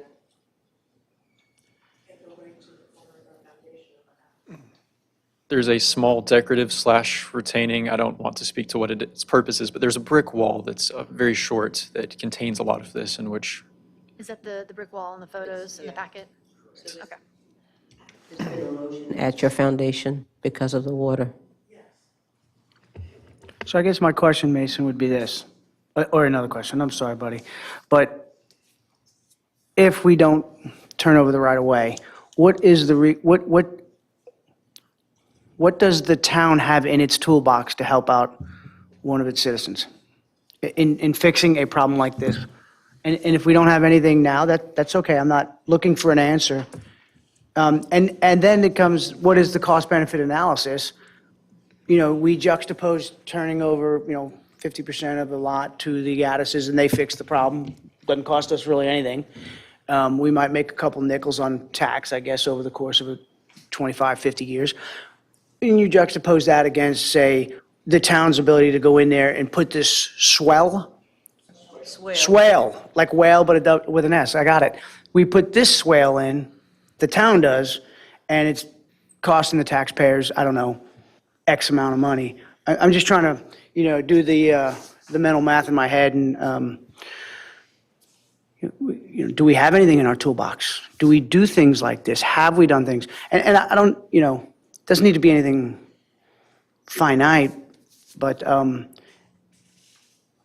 I'm not asking you to go ahead and turn around to the staff and say, hey, I want this done by Friday. That's not what I'm asking. I'm just saying, what do we do when in a situation like this and we don't have solutions but the Gaddises are coming with a possible solution, and if we cross all our T's and dot all our I's, we can solve this problem pretty easily. So to answer your question, if we chose not to abandon the right-of-way, the ability of the town to do much about this is very limited. That's fair. If we were to do anything, our work would be limited to what is on town property. But, when I look at it, zoom up, look at all the other issues we're dealing with all over town. Exactly. This would be somewhat on the lower end of the priority list. So I don't know that I would come before you and recommend that we do anything here. No, and I'm not asking that. You know that, but I'm just saying, if we lived on the coast, things like this would be something that we would do habitually. We'd be making these swales all over the place to safeguard homes as the beaches erode back into the great Atlantic. But here, inland, some 3 hours, you have a lot of other things that are, and that's what I'm weighing in my head. So we're not going to do anything in terms of fixing this problem. And if we just ignore it, then at some point, potentially, half of the Gaddis home is going to go ahead and be down on Indiana. Assessment? Because it's just going to continue to rot away. So I think we've got to figure this out. And I appreciate that. And no, I don't want to see you out there with a shovel and a pickaxe creating a swale. Here's a question, maybe Attorney McCarley can help us. And Jeremy, with your knowledge sort of the space, may be beneficial. The setup for these motions, I thought it was just black or white, yes or no. But there's this middle one that says abandon with modifications. What are we able to modify? And can it be, hey, you're not going to remove mature longleaf pines? Or can we not do that because it's residential and all this? I don't think there is an answer, Mr. Pate. Okay. I thought it was going to be yes or no, and then I saw this middle one's what can we modify? I've never thought of that in an abandonment. It's motion. We would commonly modify is that we would keep any easements we have for utilities, but I've been informed that we don't have any utilities in this particular easement. Correct. Are abandoning the whole right-of-way, the whole piece of property that belongs to the town, not half of it? Ma'am, that is correct, because the statute's very specific about how it's done and what's done. And if we abandon it, the law says that it splits down the middle, and the abandoned property title to the abandoned property goes to each of the adjoining owners. So that line you see, that straight line down the middle, is the dividing line between what the Gaddises would own, which is the part on the upper right, and the next door neighbor would own the part that's on the lower left of that green space. Means that every longleaf pine, we have no control over any of the pine trees being taken out. Once they own the property, that's correct. Which means we have a new sedimentation issue. But we also don't control a residential lot owner from doing what they want to do with their trees on their property. I could cut every Correct. tree down on mine, Correct. so it's not changing those rules. Right, it's not changing those rules. But if you give up the right-of-way, that becomes a part of their property, and every tree can get cut to the ground. Part of me likes to think, they're doing this for their benefit. this is their yard. I don't think they're going to clear cut the whole thing right in front of their house, but that's just kind of my opinion and why they're asking for it. Certainly. Just come up to the mic and introduce yourself as well. Thanks. I live, Leonard Gaddis, and I live at 1220 East Indiana Avenue. I have lived there for 29 years. I'm not going to cut down longleaf pine trees unless it's a matter of life and death. My undergraduate degree is in botany. I love trees. One of the reasons I bought that property was because it had trees. So, and I'm not aware if I can think of one short little pine tree that would be affected in that right of way. The rest are kind of scrub oaks and wisteria vines. But I will not cut down trees unless I'm absolutely forced to. 2, the neighbors. I would never do anything to disadvantage one of my neighbors. I've been Lori Holden's neighbor for 29 years. I've never done anything to disadvantage her in any way, except maybe drive home late at night from work and make noise in the driveway. I speak with her often. She has my phone number. I have hers.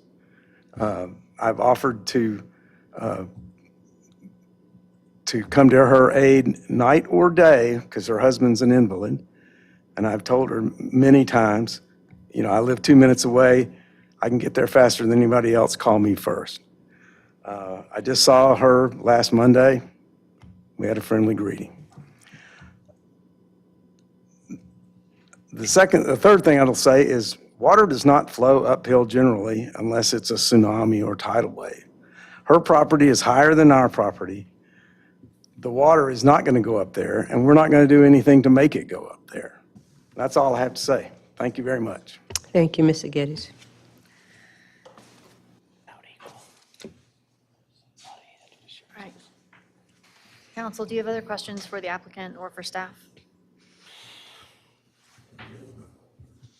I'm in approval.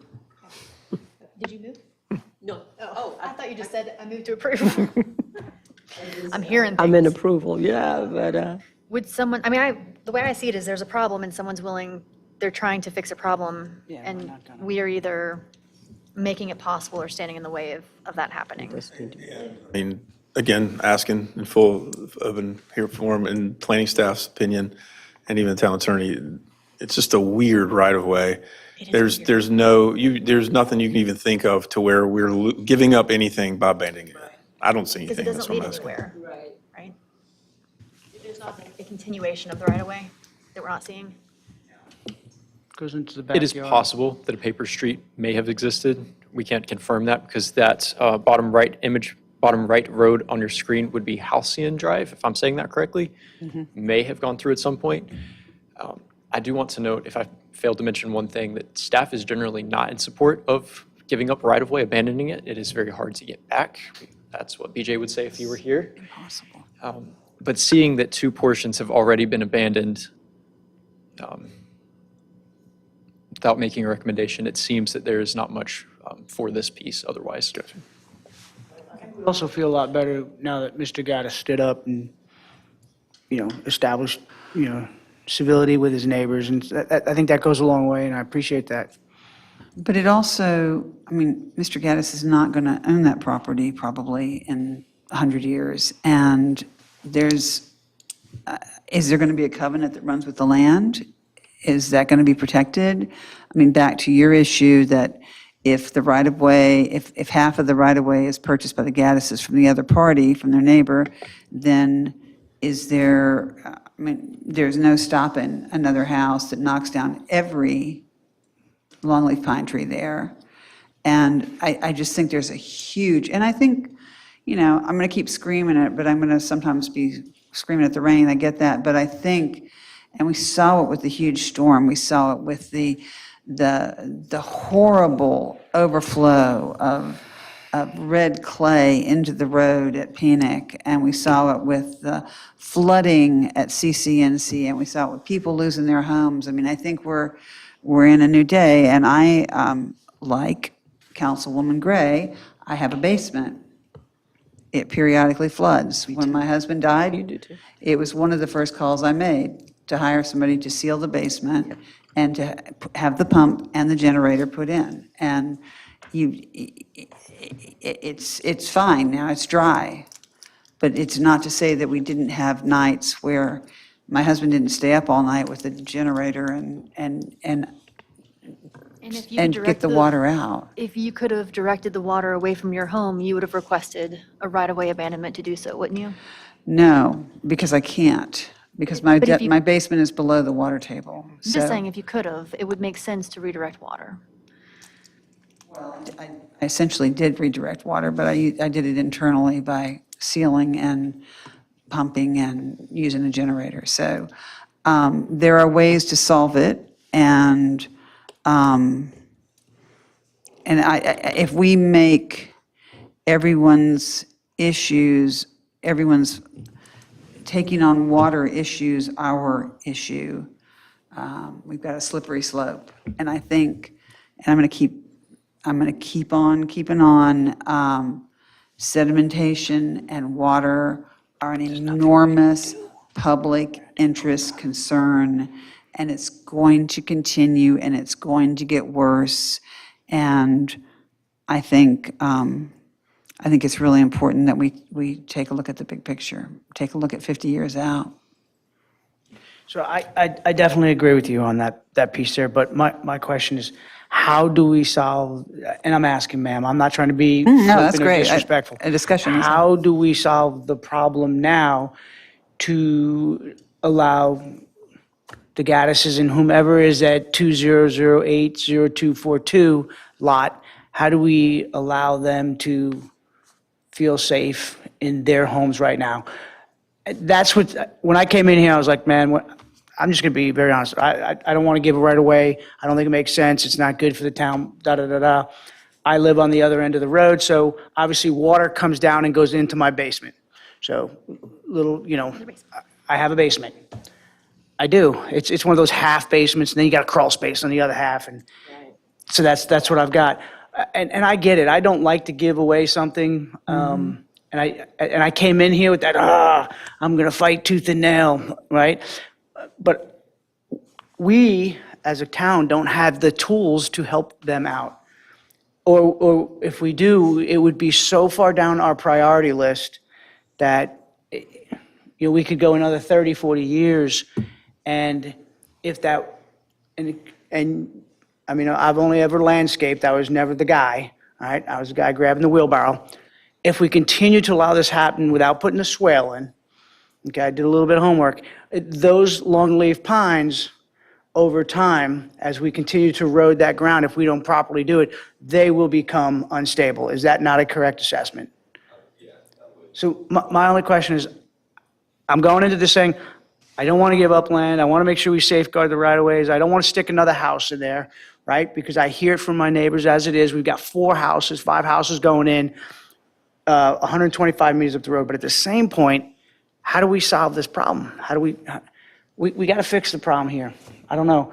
And I didn't mean to be rude. No, that's great. I think it's a challenging conversation. I think it's a great conversation. I think we are all better for being able to have a civil discussion. I think that's good. Has there ever been an issue, this may be an attorney question, is it possible to maintain our right-of-way and allow alterations to the same in the form of a swale? We don't typically give easements, and that's what it would be. That's what it would be, right? Typically give easements for purely private purposes in that situation where we Right. keep it and give an easement for something that is basically a benefit for a single homeowner.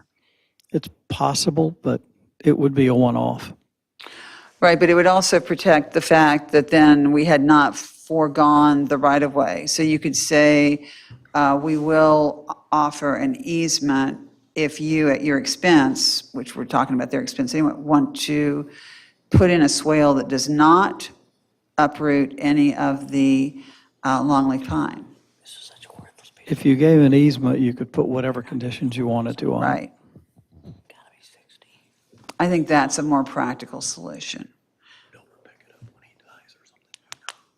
I think that maintains, I think that looks, that gives it the 50-year out view, that maintains, that addresses their issue, that allows us to keep the concerns caused by stormwater damage and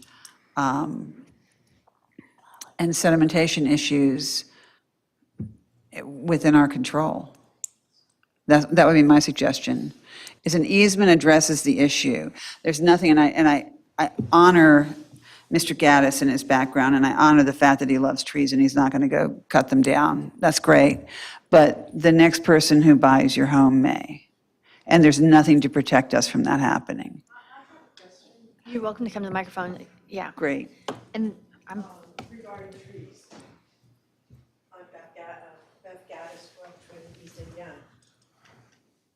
I'm just wondering where the concerns were when the Formidables developed those houses and cut all the trees down. For a year straight, cut the trees down, which I think contributed to our water I agree with issue. you. So we're not going to cut any trees down. I agree with you that made your problem worse, and I was not on the council at the time that happened. And, right, thank you. We're on the same team. Team Tree. Same tree team, yeah. So, anyway, that's my comment about that. Thank you. I appreciate the thought about the easement. I foresee other issues with the expectation of easement of town property to do work on. And I think it's dangerous to do a one-off item that, I think we do it all the time with our power lines, with our sewer. I mean, this is what we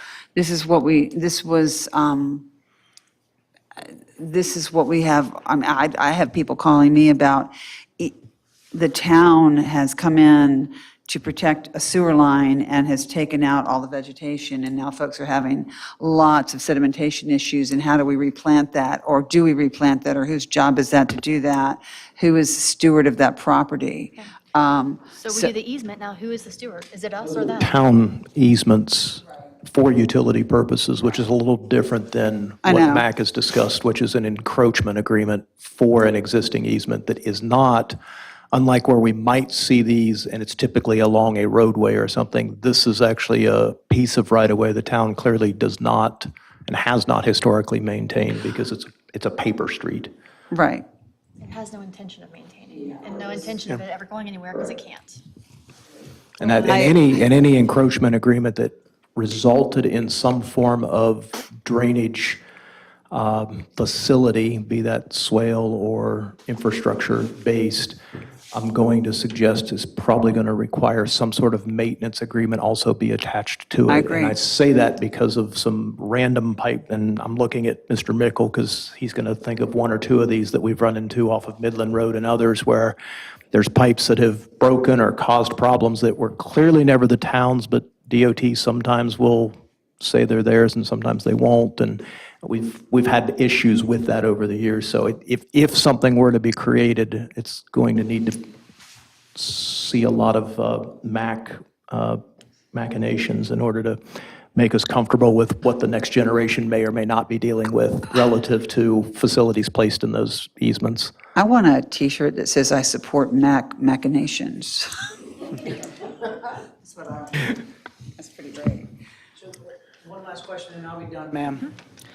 My last question, obviously, it's called Hill Road for a reason, right? And so water flows down on both sides. So as you get up to where the RA sign is, which clearly to me is the top of the hill, we have water coming both into the Gaddis, we got water coming down onto Indiana, we got water coming down into the Curtin Clan, 6.8 of a mile down the road, and then obviously onto the western side of the hill. If we reroute this swale, or this swale reroutes the water that's going down and into the same reservoir that's naturally going into now, we're providing a much more efficient approach. Does this change the water that is going to go into Hill Road and off Hill Road and into Indiana, which is a main thoroughfare. Right. Does that make sense? Because we're sitting at the top. So I can be bought and sold here for a really good answer if it does not go down and cause any consternation on Indiana, because that is a high-speed road. I think we do 35 there. The kids do 43, just to stay right under the radar. Okay. All the inflow onto the site and the outflow remain the same. The only thing that changes is how the water flows across the site. Man, So. that's that bison education coming in, right? Yes, sir. For sure. Great football team too, by the way, right? Yeah, man. All right, are there additional questions, or would someone like to suggest a motion? I'll just say in this one, yes, we do want to be careful not abandoning right-of-ways because it's permanent. However, the abandonment process is 100% subjective. We're not meeting standards like we do with QJ. So every situation is going to be unique. I don't think we are establishing any clear-cut precedents one way or the other because there are no rules for these. It is like they are so unique in each ask. I've heard a lot of discussion about erosion and water control, but all I've heard is the applicant asking to make that better with, as they've stated, no ill effects to any neighbors or downstream focuses. So I'm comfortable. Thank you for providing us this. I know that's why we've been continuing it for a long time to get some full information on what exactly is the ask and why it's being asked. Again, because we're protective of abandoning right-of-ways, but given everything that's been discussed and for the purposes, I'm comfortable with the applicant's ask tonight. Sorry. That's what the speed limit is on that portion of Indiana, that's 45. Yeah, so I only do 43. You know, and then, That is a section we've asked them to drop to 35. Thank you very much, sir. Because one side Thank of you, the road is Sergeant. not in town, DOT has refused to do so. and that was my concern. That's a high-speed avenue of approach, and if the water's going to be rerouted, but we got the Fighting Bison saying that that will not be an issue because they're going to go ahead and route it the correct way. Thank you, Sergeant, appreciate that. Man, I should know the speed limit in my own neighborhood, shouldn't I? Son of a biscuit. As long as you're going 43, bud, you're good. Ready, we don't think you've closed the public hearing. Thank you. Unless, is there public comment or other people from the public? Yes. Just introduce yourself when you get to the microphone and include your address. Hi, my name is Mary Ann Lewis. I live on East Vermont Avenue in Southern Pines. The last degree that I did was in sustainable design, and the college campus in Pittsburgh is surrounded by swales. So you basically built a big ditch of water, you put in a lot of plants that help clean the water, so because you're picking up road debris and everything else, and it filters it before it enters into the water table, just because it seemed like nobody really knew what a swale was. I think that the best idea is the compromise between getting special permission to enter the easement to use it as a staging area to build a swale that would be on their property. It would stabilize that land, it would give the trees good rooting, and it would also provide more water draw down into the aquifer, and it would protect their property, which is obviously the number one thing that they're concerned about. But I think if instead of them taking on something else and going through this whole procedure of dividing this easement, they're coming to an agreement with the town to be allowed to use that as a staging area while they're protecting it at the same time is probably the best option. Okay. In my opinion. Thanks. Thank you. Thank you, Marianne. Thank you.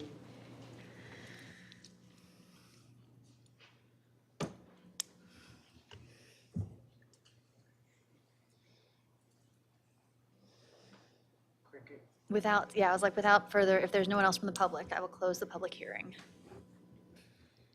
I mean, we talk a lot about the future and trying to protect our community and prepare what happens 100 years from now when none of us are here. And I imagine the council 100 years from now, sitting in the new town hall, looking at this piece of property and saying, why is there a rectangle and why do we have an agreement and what is the purpose? I mean, so that's trying to foresee the things that are unknown is a really difficult place for us to be sitting. But I appreciate the public being here and your input, and I appreciate the applicant and staff and the council for the quality of questions and discussion being had. Knowing that there is no one right answer, but we are trying to make the best one. Does someone from the council have a recommendation on a motion? Well, I wonder if the parties talked with planning and the attorney, and if we explore the possibility of an easement and move forward with that. I think that addresses everybody's issue. I think that's a practical solution for everybody, and you put the swale in place, and you protect the trees, and you protect the ownership of the property, and you also protect the Gaddis's property. I think that we should maybe take a break, and it's a pretty solid solution from everybody's point of view, and see if people can kind of work out. See if we can have a machination, and if we can then open a merch store with some machination T-shirts shortly thereafter. I think that is such a logical way to address everybody's concern and move forward. Have agreed with that if we didn't have as much rain as we've been having. And again, we're talking about a family that's lived here in Southern Pines for a very lengthy amount of time. I don't think it's very right. We put conditions prior to this time of coming together, and it seems that those conditions have been met.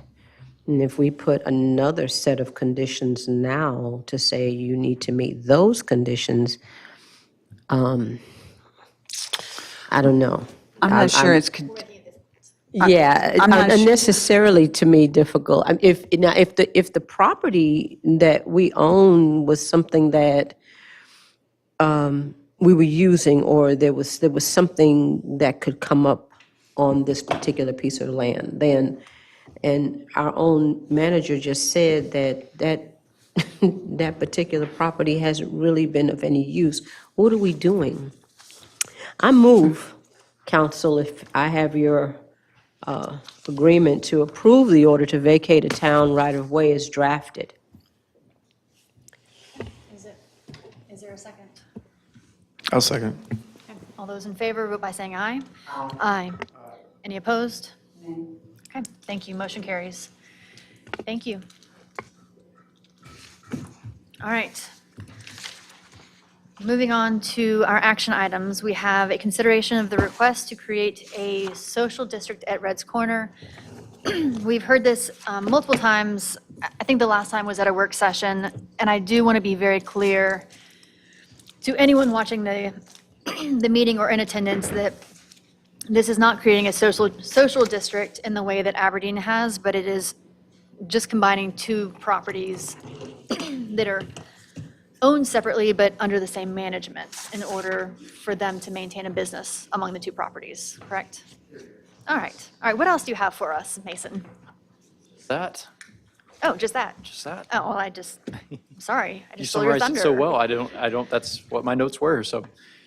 Yes, and Scott Bertrand is here to answer any questions as well. Made sure I dragged him along for this. I will say I really appreciate that the line has been pulled away from the sidewalk. Yes, staff noted that that was the one concern that came out of a work session last month, and Scott immediately did address that by pulling that away from the sidewalk. So I noted that in the report.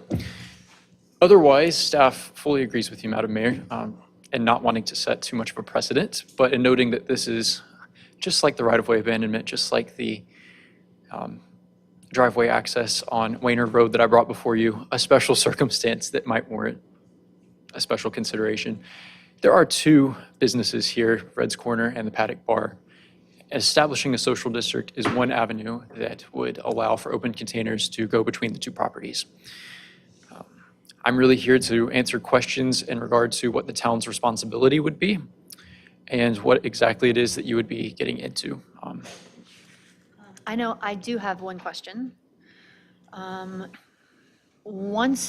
If we take action to create a social district, do we have options to get rid of it if there's a problem? What is the follow-up, should it not go as planned?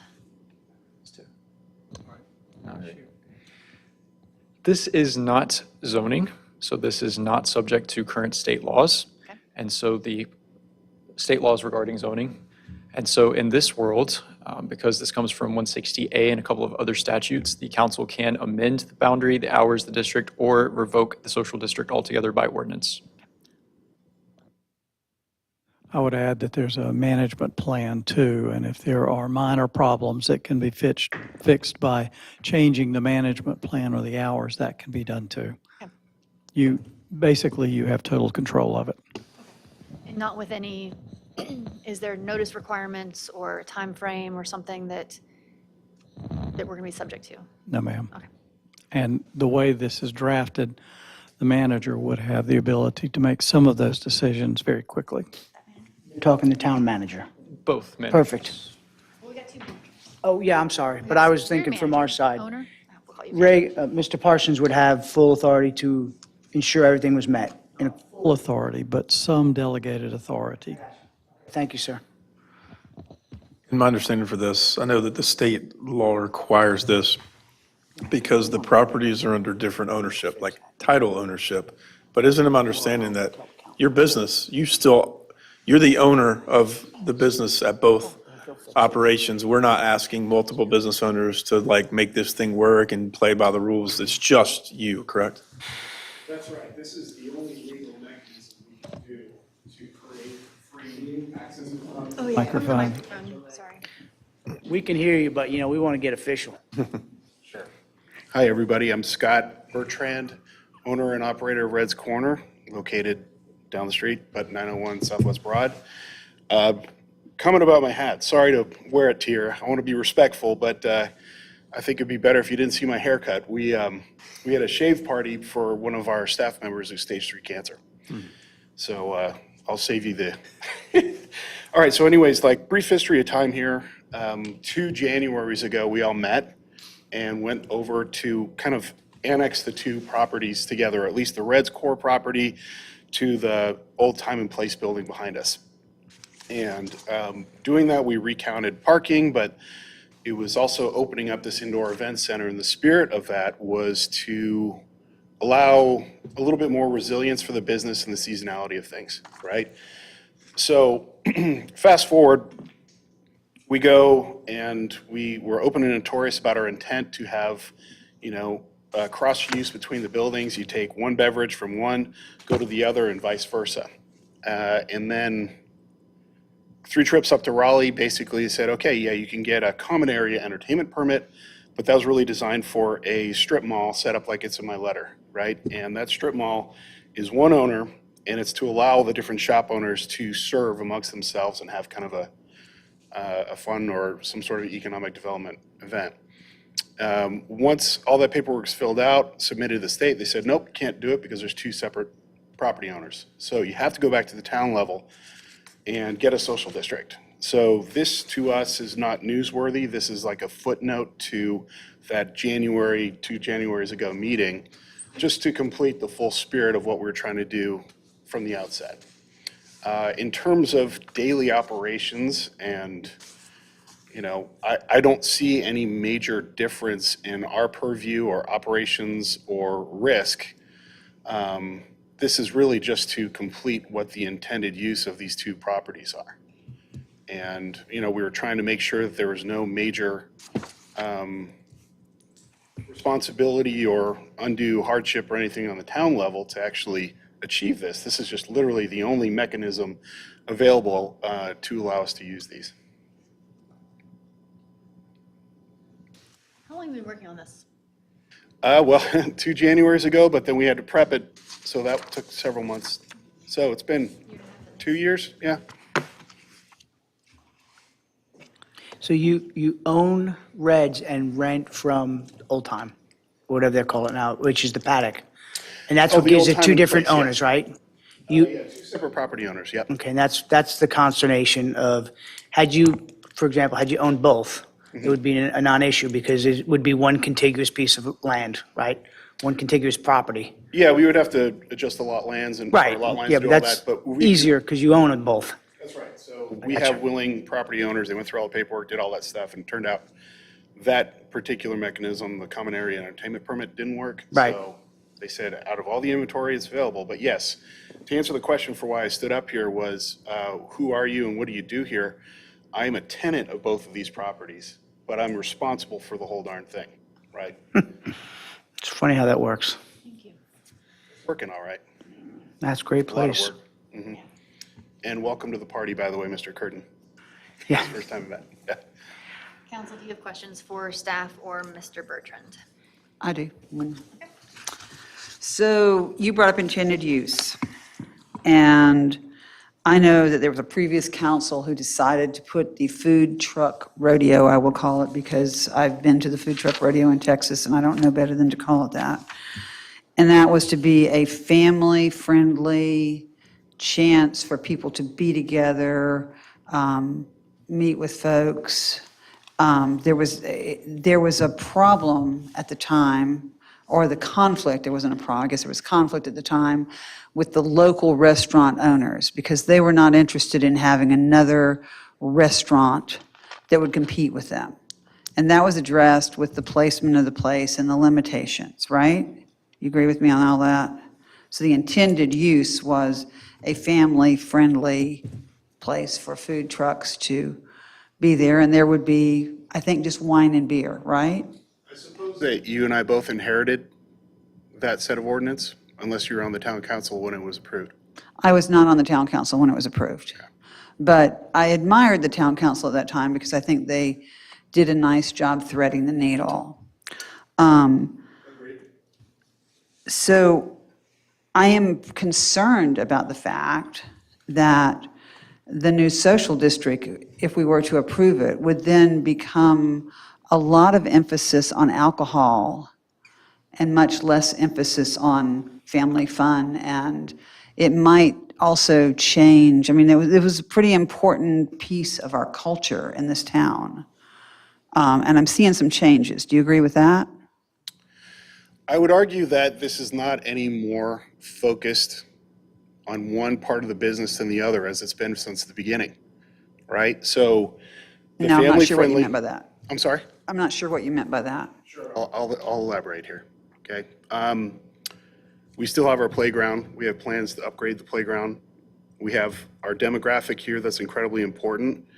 And so the families is certainly important. My kids play there too, right? So the only purpose of this is to allow these two buildings to talk to each other on a business level, right? Business being passing drinks back and forth, Right. right? So. Not food, but drink. This is all about alcohol, right? No, it's not all about alcohol. It's about the business and allowing the indoor facility to allow support during the seasonality, right? Which will ultimately affect and benefit everybody, not only our 20 staff members, but the 20, 25 small micro local businesses that we work with, namely food trucks and commissary tenants, right? How many local food trucks do you currently have at your facility?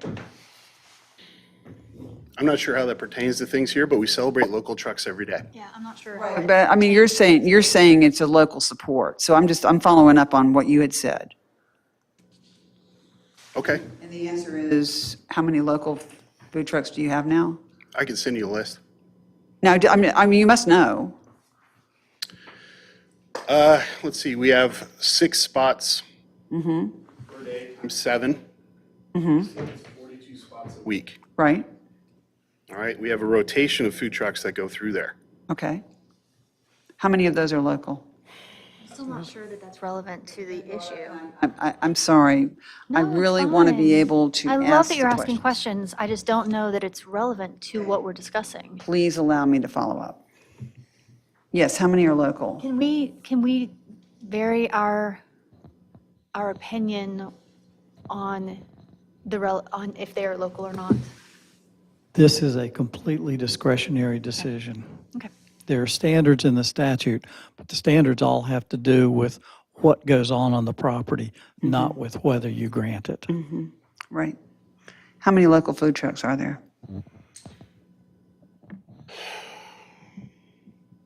We work with a large number, and so I can't look at the constellation of all the trucks that we have.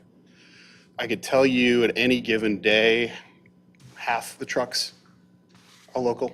Half of the trucks are local on any given day.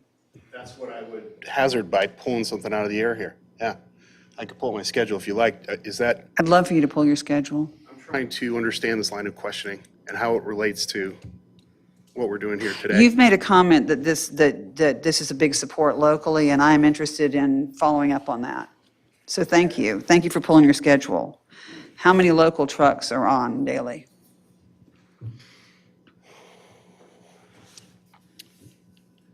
I could provide a memo if you'd like to. No, I just want you to dissect. answer the question. Surely you know. There's 6 trucks. So I also believe if you want to get into the details of this line of questioning, it's something you could have asked when this came before us before, and he could have prepared it. October. And I'm not sure why you wait until the last minute. I'm interested in how many trucks are local trucks on a daily. I am not. But I really, I love that you are. respectfully, Yeah. I do not interrupt you and question your questions. You're and I actually would interrupting ask. right now. But what you are doing is you're putting an applicant on the stand under pressure that I'm not sure is relevant, and you had an opportunity to ask before, and I'm wondering why you haven't before. I think it is relevant. I think that you like to put people under pressure, and I think you like to make them uncomfortable, and you're doing it. You can ask, and if you would like to come back with that information, you are welcome to. If we can move forward and at least ask other questions as well, that would be great. Too. And we'll I have get a few, through more information. I have a lot of That's questions I'd like great. to ask. Right, I object to kind of like the line of questioning, just it seems a little badgery, if I'm being honest. I think if you visited Reds, you would see local trucks there regularly. If you followed us on social media, you would see we celebrate and highlight local trucks. And let's see, the 4 years of operating the business, we've always been that way, all right? And then to the extent of celebrating local trucks, for the last several years, there's been a privilege and bias towards celebrating local trucks over outside ones, right? So another important factor is it's not only trucks there, right? There are 5 business units, and there's 20 employees, 5 business units, meaning Pony Espresso. We've got the Red's Beer Garden. We've got the food truck lineup. We've got the indoor event center, and we have the catering commissary. So at any given week, we're celebrating and supporting 20 to 25 small micro businesses. A very large portion of that is run with local employees, local owners, and pay all the local tax, right? So to the extent I can celebrate as much as I can and provide a high level of service at a proper price point, that's the model that we run with. And what, A section of like how many local trucks is that doesn't really have as much weight as what we're just trying to do, saying, hey, this social district is going to be best for Reds, right? Which is in turn going to support all those people that I just mentioned. so your assertion would be that there's a large number of local people who work at Reds? Can we focus our So- questions on the social district? So you said, you also This is off said, the rails right now. I don't know what's going on. I'm asking you some questions about your social district and the core of the entire establishment. There, you said there's no issue on the town level with what you're asking to do with the social district. Is that correct? Say that again, please. You said there would be no issue on the town level in regard to You know, what I changing. meant by that in this whole process here Okay. is also when I offer to spearhead, I'm trying to respect and preserve the resources of the town. I basically want to be the path of least resistance. I'm not trying to be an entitled person asking for all these favors, right? This is the last option we have. I've came to you guys respectfully, and I laid it out very cleanly what the benefits were for the community and the business owners and Reds, right? Right. There's no issue of all the different meetings up until now. And So so there's- the intent here is, hey, I'm going to prepare this paperwork. We're going to make it as super as easy as we can for lawyering, right? and then I'll personally courier it up to Raleigh. Give opportunity to our other council members Great. for questions. I'll circle back to me when you're ready. Anybody else have questions? If you don't mind, I'm going to change Let it it up rip. just a little bit. These are just some things that, off the top of my head, so the staff noted concerns about precedents in establishing social districts or micro-social districts in the community. Just quickly, what characteristics make this proposal unique so that approval would not necessarily support similar requests? We're joining two adjacent properties. We're doing something a little bit, I think this is more for the staff so that they can get me smart, Scott, so. Well, if you don't mind, I'd love to. Absolutely. So the way Yeah, I yes, sir. sold it basically is, the very first response was from BJ, was like, look, this is more of a economic That's my next question. improvement type of thing where we would look for a certain part of town to try and, increase business like Aberdeen did, right? And in this case, it was, hey, Scott came to us, he wrote the $1,500 check to do the conditional zoning. We went through that entire process with the intent of having cross-use between these two buildings. Okay. So I'm coming to you again to complete that whole process. And we're pulling back, anyways, I'll just. Yeah. So the next question, and again, Scott, right? This is definitely not an antisocial district question. It's more of a planning question. And then probably Mason, you'd probably be the right guy. I think we touched on this a little bit maybe 2 weeks ago. Not, when we talk about specificity, maybe not specificity in terms of Red's Corner and its adjacent, but when we talk about it from an economic development perspective, in other words, the town's perspective, right? Our perspective. What public benefits do we expect the social district to create? All right, so, we're gonna mend our normal way of doing business, right? Because we got a great proposal in front of us. So what are the benefits to the town from an economic development standpoint? And then I guess my follow-up to that would be, and I think we have the answers, and I just want you to confirm or deny, in terms of like law enforcement, public safety, and maintenance. I mean, we all frequent Reds. It is a hopping place, right? And, getting in and out, don't bring in a Ford 350. Put that on the other side of the road. So I'm looking at it from an economic development center. When I come into Reds, that's like a gateway to our community, right? Into our downtown area. And they see this thriving, hopping, place. We got kids jumping on swings and things like that. And we want to maintain that momentum. So from an economic development perspective, how does this benefit our town? First, back to your question on precedent, the police department also noted that, they don't want to open Pandora's box and allow more of these districts. Staff would agree with that. And while staff, and my position in planning, because I'm a town employee that's helped facilitate this more so than the planning department actually doing this, because a town employee has to process the paperwork, and they pick me for the weird ones. Yeah, I'm speak way into it. Thank you. Here. I like this one a little bit better. There you go. Yes, I get the weird paperwork. I love it though. While staff does not have a fixed opinion on this, because this does come down to a policy choice of the council, I will echo what Attorney McCarley and I said a moment ago, which is that the council is in the driver's seat. So if another request were to come up with the social district elsewhere in town, the council could easily say no to that one. You're in control of this. Economic development is a little bit harder for me to speak on, though what I can say is that the property has been functioning as you see it in this image with the Paddock Bar and then the Red's Corner area, selling drinks currently. And what this would allow, and all that this would really do, is allow for someone to take their container from one business to the other and not violate the law. Is that an economic benefit greater than having to finish a drink at the Red's Bar, put it down, walk to the Paddock, get a drink, put it down? Is a policy decision for you all to make. The applicant states that his business would be improved in being able to transport those drinks freely between the two. Like he said, they would communicate with each other. And so that's the best I can do to leave that back at your hands. Thank you. The only, Good, thank you. did you have anything else? I just wanted to continue to harass Mason, but no, I'm good.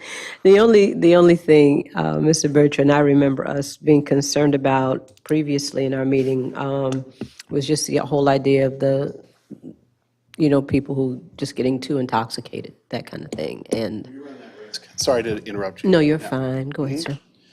Yeah, so we stand by our history of how we've been able to manage it.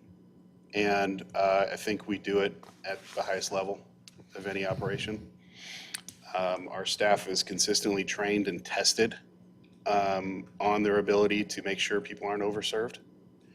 And the reality is that, we have visitors anywhere between like 30 to an hour and a half, really to come in, get some food. When you're waiting for your food, come get a drink. The average ticket sale is 1 or 2 drinks per person. Gotcha. During shift change, for example, bartenders debrief on who's been there, how long they've been there, and then we look at the running tab, right? But it's a very rare occurrence, given the fact that this is a very family-friendly place and will continue to be so. This is not a place to get to that level. We like the hours that it is. The food trucks shut down at 8. We have the ability to run later, which we might do some programming on based on daylight savings type stuff. But by and large, it's the ability to have people come and have a number of food options. The food options need to be phenomenal. And then we have the opportunity to sell beer and wine. What happens in January is all our revenues just go to nothing because we are strictly an outdoor venue. So the whole intent here is we inherited this building because there was a daycare, then we spent ungodly amount of money to renovate it. It's been a successful venue for people to have retirement parties and you got a Pinecrest 30th anniversary, what's that called, reunion. So like those kind of fun things, which are wonderful, right? And those actually will benefit the local and visiting trucks also. So with the 2 places being able to communicate, will they be able to, say I go and I have my 2 drinks in one spot, and then I say, well, I can only have 2 drinks here. Can I go down to the other spot? They won't know that I've had 2 drinks already over here. So the whole idea is, most of the I can hand time, them as over. it's been with, we try and figure out what the Paddock's identity really was. This is a 3,500 some odd square foot space that could absolutely be its standalone business. Instead, it's like, we're just gonna use it for when we need it. So right now, we're only booking events in there for people to be in. So, this past week, for example, it's just been locked up, vacant the whole time, right? And so this, I expect, would be, as I've observed over the last almost 3 years of ownership now, it's been around for 4, that this is a small portion of what our business will ultimately be. We just want the ability to do it because right now it is a friction point with our customers saying, hey, I'd love to go in there, but it's like, nope, you can't. You can't. And be like, well, fine, we're leaving. So it's like, hey, how can we get it so if it's a bad weather day, we've played with getting the food trucks to varying degrees of, participation, saying, hey, can we get some QR codes, put them in the room when it's 27 degrees outside, and then people come to Reds, they can order, get table service, or get a runner in there. So we just want to have the options to explore how this will work. I don't know anything except that it will be better for the business, not worse. And we already see what the business does, both on a load for the town and the services, right? We don't expect that to change because the limits are there naturally based on parking, square footage, seating, and ultimately we found that kind of perfect mix between all of it. And so this is the last kind of puzzle piece, if you will, to mix this whole thing together in order to give us options which will ultimately help our local and visiting trucks in the off-season because the seasonality is incredible. I'm wearing shorts today because it was ungodly hot out there. If you see our revenues, it's like this. And when you see revenues in January, it's even less. And the food truck operators, they know that too. So this is only a benefit to everybody, the local staff that work on the visiting trucks, right? To the local owners of the trucks, to this local owner with 20 employees, right? So we want to talk more hyper-local. We can talk about all the spirit events that we have with the schools. We can talk about the 225 local musician bookings that we have Okay, we can talk about all the different contractors that we use. So there's a lot of love being shared and retained in Southern Pines. Pro Tempeh, did you have questions? I did, yes. Kind of alluded to some of it. I was just trying to get familiar with the operational stuff. Sure.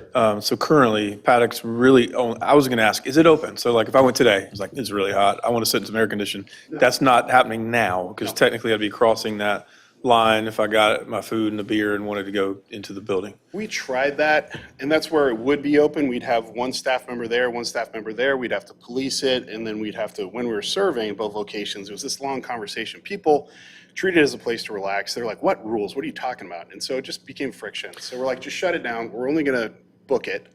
And then the idea here is if we have, like, so it would be locked up. You walk right up to it. What is that? And it's locked. But if, whereas now it's only events, it could be open. Just if there was not an event there that day, you could have it open if somebody wanted to get out of the rain or get out of the heat or the cold. That's exactly kind of the scenario that this would be beneficial for. Yeah, but the reality is that when there's good weather, people are at Reds. When there's bad weather in January, people just don't go out, period. You know, historically with the hospitality industry, you just don't do it. But it gives us the option. You know? And again, just I'm kind of rehashing what we said earlier, just for clarification. We're to this point because of the two owners. If it had been the same owner, just a bigger parcel, same owner, you could do all that you're talking about without our need to approve this. If it were some other combination of something, maybe you could do it. But because of the way it is with the title ownership of the parcels, this is the only recourse that you have based Yeah, on I mean, everything the you've depth looked of at. my expertise, I'm a third-generation real estate person, right? I spent 10 years as a commercial real estate agent out of this market, sold over 1 million square feet or leased it. So a bunch of different scenarios on the commercial side. No homes have ever been bought or sold on my desk. 1,200 acres in my book of business. So if I was able to hit the lottery, give them an offer they couldn't refuse, then I would combine both properties and then we wouldn't even need to have this discussion. I have willing participants across the board, maybe except one, that would be okay with running this scenario. So ultimately, I will have rights, you know, to own the land, but we have to deal with what we have to today. And Attorney McCarley, because we're navigating state regulations and ALE, whatever stuff, this is the one recourse that you're aware of as well. Yes, sir. Can I ask the staff a question? This is for my education, sir. Because you just hit on something that really interested me, Mr. Pate. So formal.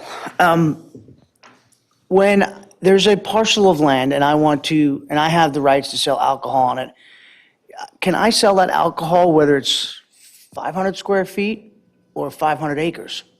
And can I walk? Or is there not an ABC law that says that if I'm going to sell X liquor, this, that, it has to be within the realm of the dispensing unit? When you apply for an ABC permit, you probably get it just for the building that's there. Right. There's a separate permit that would allow you to serve in a patio or something outside of the building. But there And are if he only limitations had one to that. business on this property, he could have gotten that outdoor permit. Then there's a common area permit. There are a number of different permits, but to fit this unique situation, I'm not aware of another one that fits his situation. Right. No, and my question, sir, is that, and the reason why is because how do we, as a town, I'm more focused on not combining the land, I'm more focused on when we establish, social drinking districts, how do we measure success over time? Can the council, what do we review to determine success, whether this was a successful operation, this is something we want to establish as precedent moving forward because it's great for the economics of Southern Pines. So and again, I am clearly no lawyer and I'm clearly not an expert on this, but from my very myopic understanding is that if I have 10 parcel acre piece of land and I get my liquor license for building A and a patio, and I want to sell from another installation on my property, I want to have another dispensing unit, that is also another piece of a license that I must sign. It's another permit. So down the road, what Mr. Scott's going to have to do when you hit this jackpot. I'm ready for it, man. I'm with you. He's still gonna have to go back to and figure out how to adjust it, whenever you do hit the lottery down the road. Well, what he's probably got now is 2 different permits. Right. The But he paddock can combine them and and save a few nickels at the end of the day. Tees, right? Yeah, that was really one of the only other If you owned it all, options. yep. So, and for me, and this is what's really important, sir, and I appreciate this, because somebody else is going to see the decisions that are made here, right? And if we approve the social district, regardless of what you're going to do in the future, right? And we hope that you get it all. We've got to evaluate success, and I'm just thinking in my head, what are the objective performance measures that the council and the staff reviews over time to ensure that we really made a good decision? And I know we're never going to be perfect, we're never going to be 100% right, but if we say no, well, then we'll never know what those objective performance measures are, and then the next guy's going to work for 2.5, 3 years on this project, and it'd probably be in the similar vein. So that's what I'm getting at. I'm not worried about what this great gentleman's trying to do. I'm worried about from us, what are our objective performance measures to make sure, that, man, this was a great project, and we're going to steal his idea and use it again down the road. And Southern Pines is going to put, I don't know, Red's Corner and Blue's Corner on opposite ends of May Street, and good golly, oh Molly, the whole place will be a social district. Bleak to all that. Yes, sir. I'm done. That was it. I just want to get educated, and I appreciate it. All right, first, you're not setting any precedent. No, I know. Every one of these that would potentially come before you is a separate one, and you will get to look at it. Second thing I'll tell you is that the genesis of social districts in North Carolina was basically things like Elm Street in Greensboro, the street where it's like every other building is a bar. And the other one was some of the communities that have minor league ballparks and development around those such that there was literally a social district. Durham so Bulls. that people could walk around in an area Durham that was Bulls, I saw. designed for entertainment. Yes, sir. This is a unique situation because it will likely be one of the smallest social districts in the state. Most of them are several blocks long or the area around. It's going to look a lot more like that common permit he's talking about. Yeah, it is. And I would offer, if I'm following your question well enough, I think it's going to be a combination of a couple of factors. One, you're going to be able, as to whether you can feel like you made a good decision a year or 5 years from now. One, it's going to be the evolution of the business that's there. That's going to be an aspect of it. If it goes great, you're going to think, wow, that was probably a good decision. If it goes sideways, maybe not so much. If you can't generate business or the idea of allowing people into there doesn't work out. The flip side of that, and from a town perspective, is our metrics are going to be tracking things like, did something about that decision suddenly increase the number of police calls at the location? Or did we suddenly have some form of garbage, rubbish, some issue that could be traced to the decision to allow alcohol to go to and from those two buildings, somehow impacted a town service or the community there? And I'm not suggesting that's going to happen, but those are the types of things we might look at if you were to come back in 3 or 4 years and say, well, did we make a good decision on that or not? And I would argue one of the other things is we connect Reds to downtown. In other words, we are already seeing, I think, and there's no empirical data that I could find, but we're already seeing places across the street from Reds, which is the pinball alley, I call it. I think they're doing exceptionally well because they have the ability to come to and from very safely across the street light. The English pub that's there. Those are also metrics that I think would be really interesting for us to capture, because when you have a place that's going to bring families and friends and reunions and gatherings, you guys close pretty early.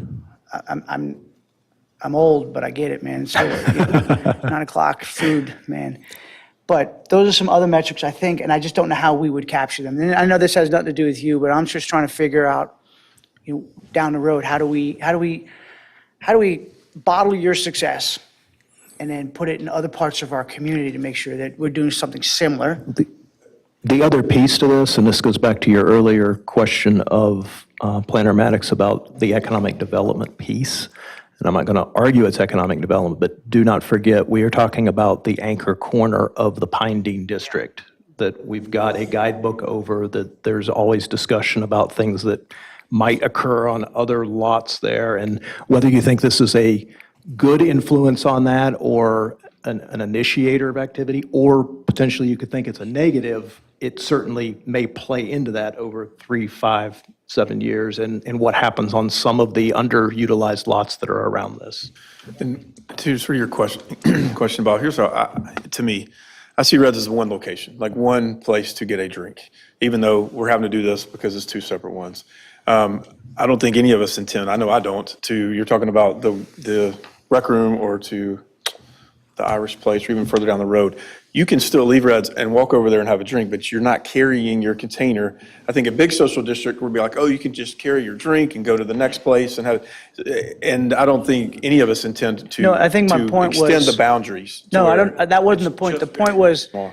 when you have a location like this, and we inevitably approve it, it benefits the neighbors, is what I was getting at. It benefits the pinball alley, it'll benefit the pub.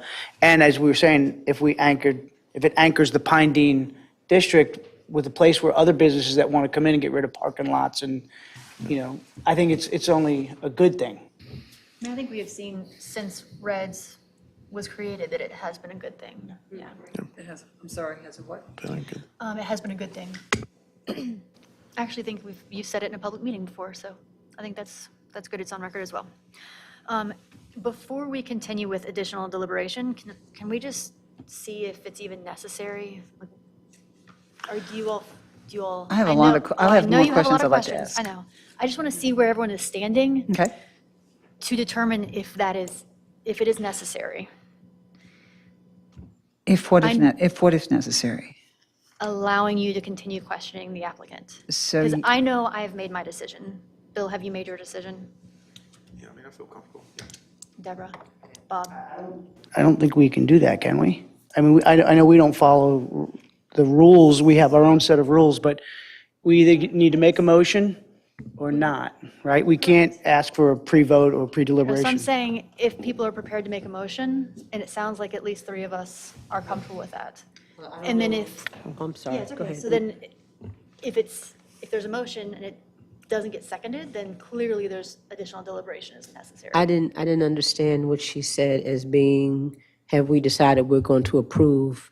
It's just, have we made up our mind in terms of where we stand on the motion? So, yeah, we haven't, so Do you feel just to like additional clarify, you know what I'm deliberation is saying? necessary? Did you get what I'm saying? I got you. Okay, cool. Attorney McCarley, is there an issue? You're fine. Would someone like to make a motion and we can, if additional deliberation is necessary after a second? I want to be really clear. So what you are saying is, I have relevant questions, but I am not going to be allowed to ask relevant questions.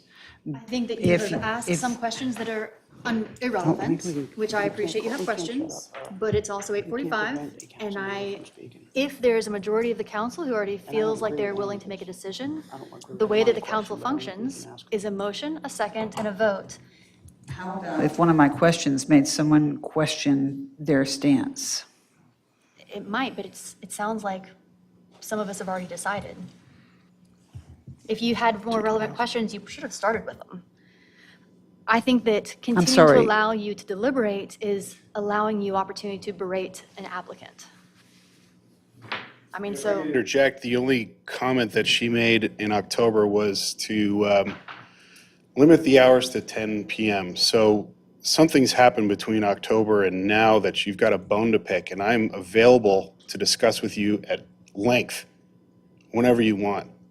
But I don't know how that affects the social district and why it would negatively affect all the other good people that work here. But if you want to talk ad nauseum about the inner workings of decision-making on a business level, bring it, let's talk. I'm happy to expound. Bring anybody you want in the meeting. yeah, I mean, there has been opportunity before this for questions or for deliberation as well. So as the mayor, you're going to make a determination to cut off questions that other council members have. I am moving a council meeting along, per my job description, is to make sure that we get our work done in an efficient amount of time. And if one person has questions and it's limited to one person, that is not a majority that would change the outcome of the meeting. And so, yes, my job is to continue.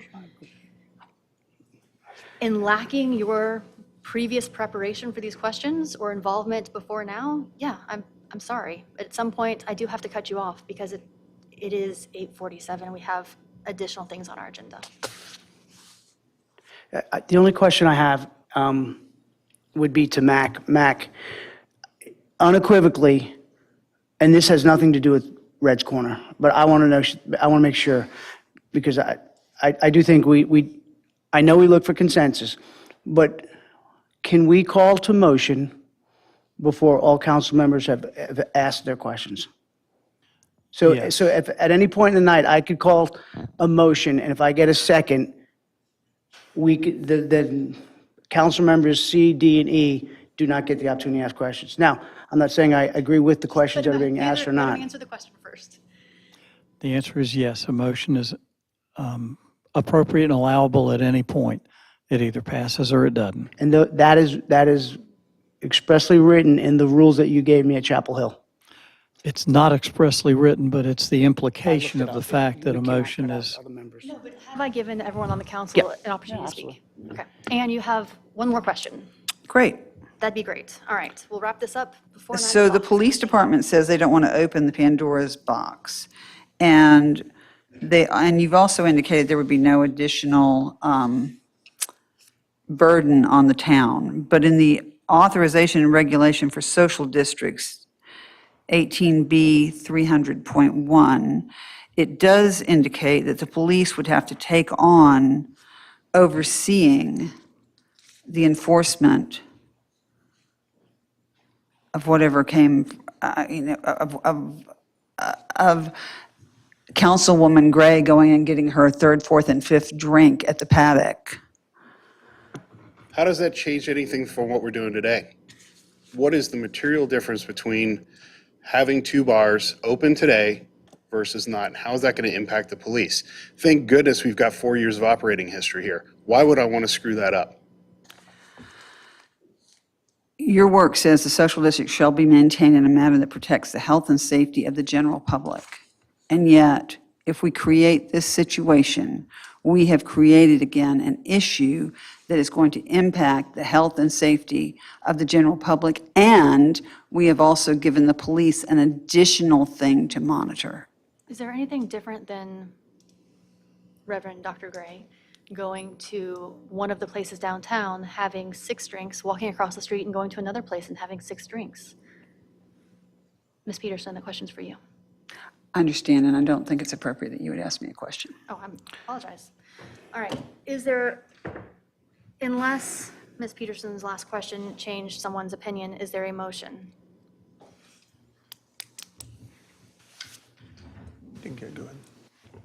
Then I move to approve the ordinance establishing Red's Corner Social District, finding that the ordinance complies with the requirements of NCGS 160A-205-4.4 and NCGS 18? Is that 1 and then 8B, excuse me? It's 18B. Yeah, it is 18B-300. .1 and approve the associated management and maintenance plan as presented. Is there a second? I'll second. All those in favor? Aye. All those opposed? All right, motion carries. Thank you, Mr. Bertrand.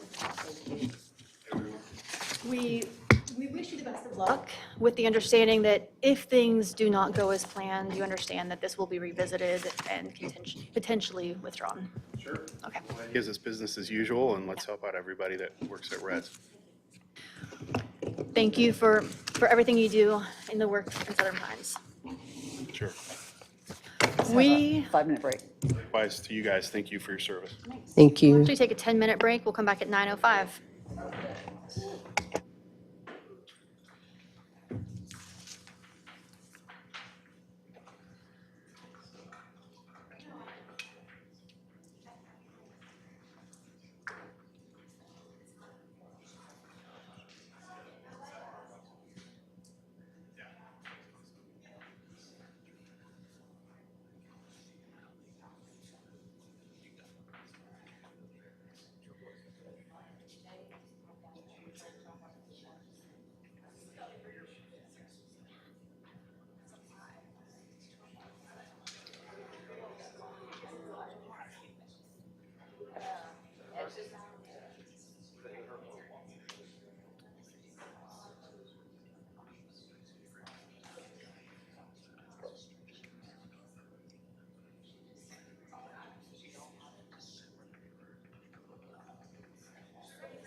into better design without driving.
Jenny's so good about posting stuff. Oh, I mean, like, I feel like I know what she's doing, you know, I told Steven, is he okay? I said, okay, but most of the time, oh, wow, yeah.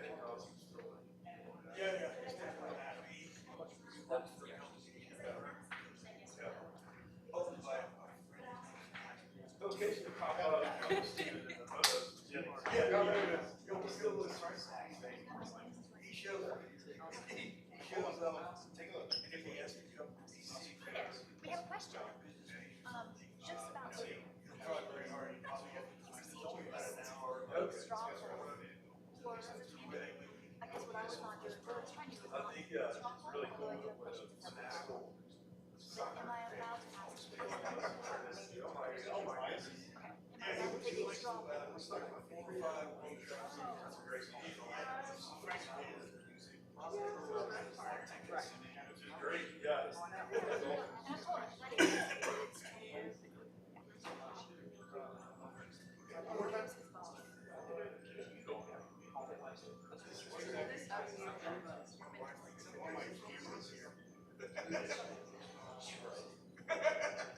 Not happening.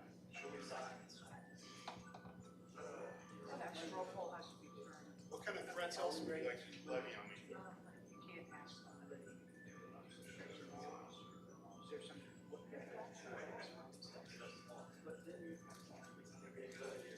Right, so you can ask for consistency before emergency contact.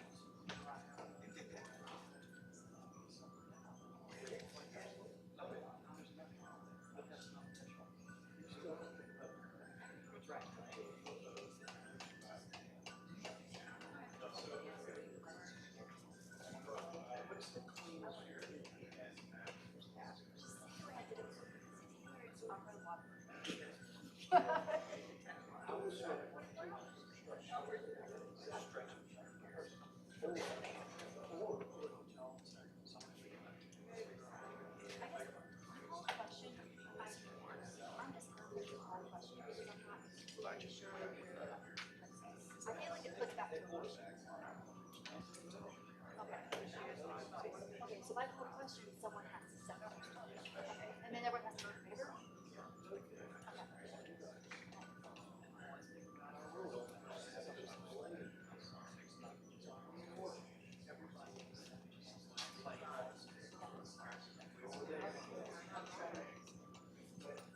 It's exactly, it's time for bed. Did you hear the alarm? Did you hear the alarm? Honestly, at first I thought it was tree, and then I just figured it out.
Well, it didn't sound like she was gonna lose her eyesight. It was like, she needed help. Kids?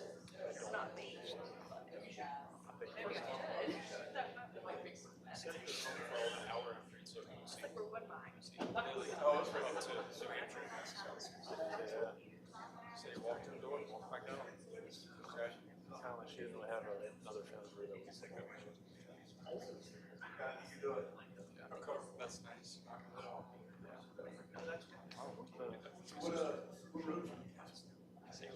Okay. Fire just all the way down.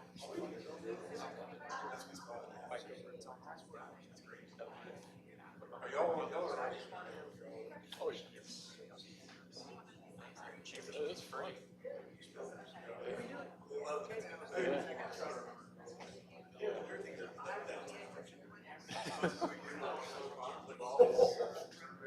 Yeah.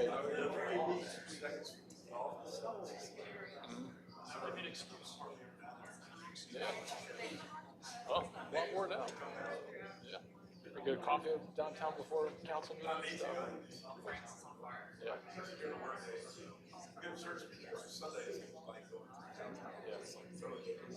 Yeah. With that Masonette right next door is dangerous. It's so easy to just go grab a coffee.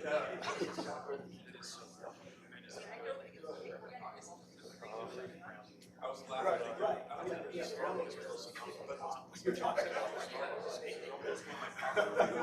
That's too far. We have a pre-app next week for another unknown coffee shop out in front of Lowe's Home Improvement. I'm really good at figuring out where they are because they sometimes make mistakes and so they're not labeled, but they have a report on it. Maybe they're everything. The funny thing is, actually, that's why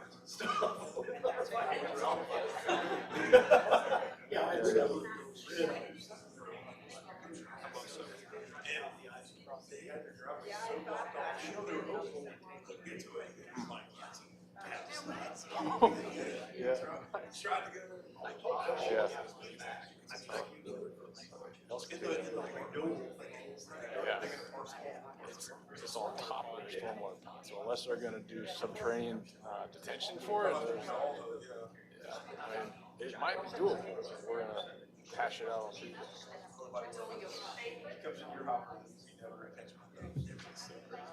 That might be one of those. Yeah. That's one of those weird. She's just there. Yeah. Oh, we're gonna. Everyone's pulling the skeletons out of the closet. Things that like have almost expired. They're trying to bring them back. One of which I'll tell you about here in a minute. Yeah. But great job.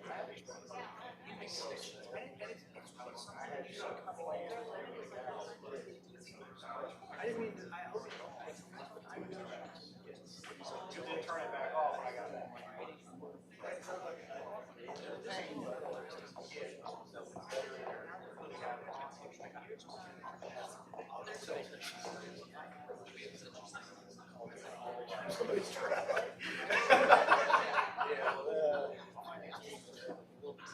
Yeah, well, because they have to do things like that.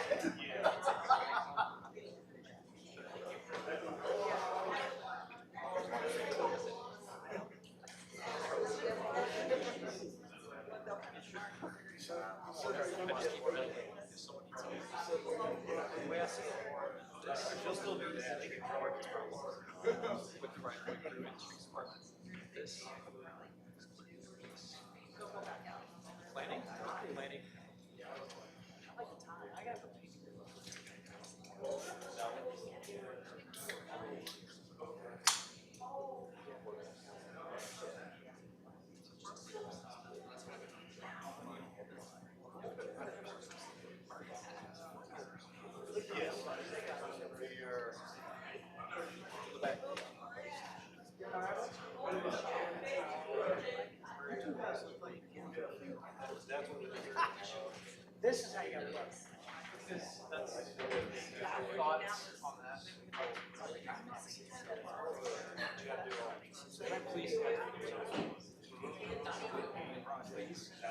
Exactly. I said coincide. You said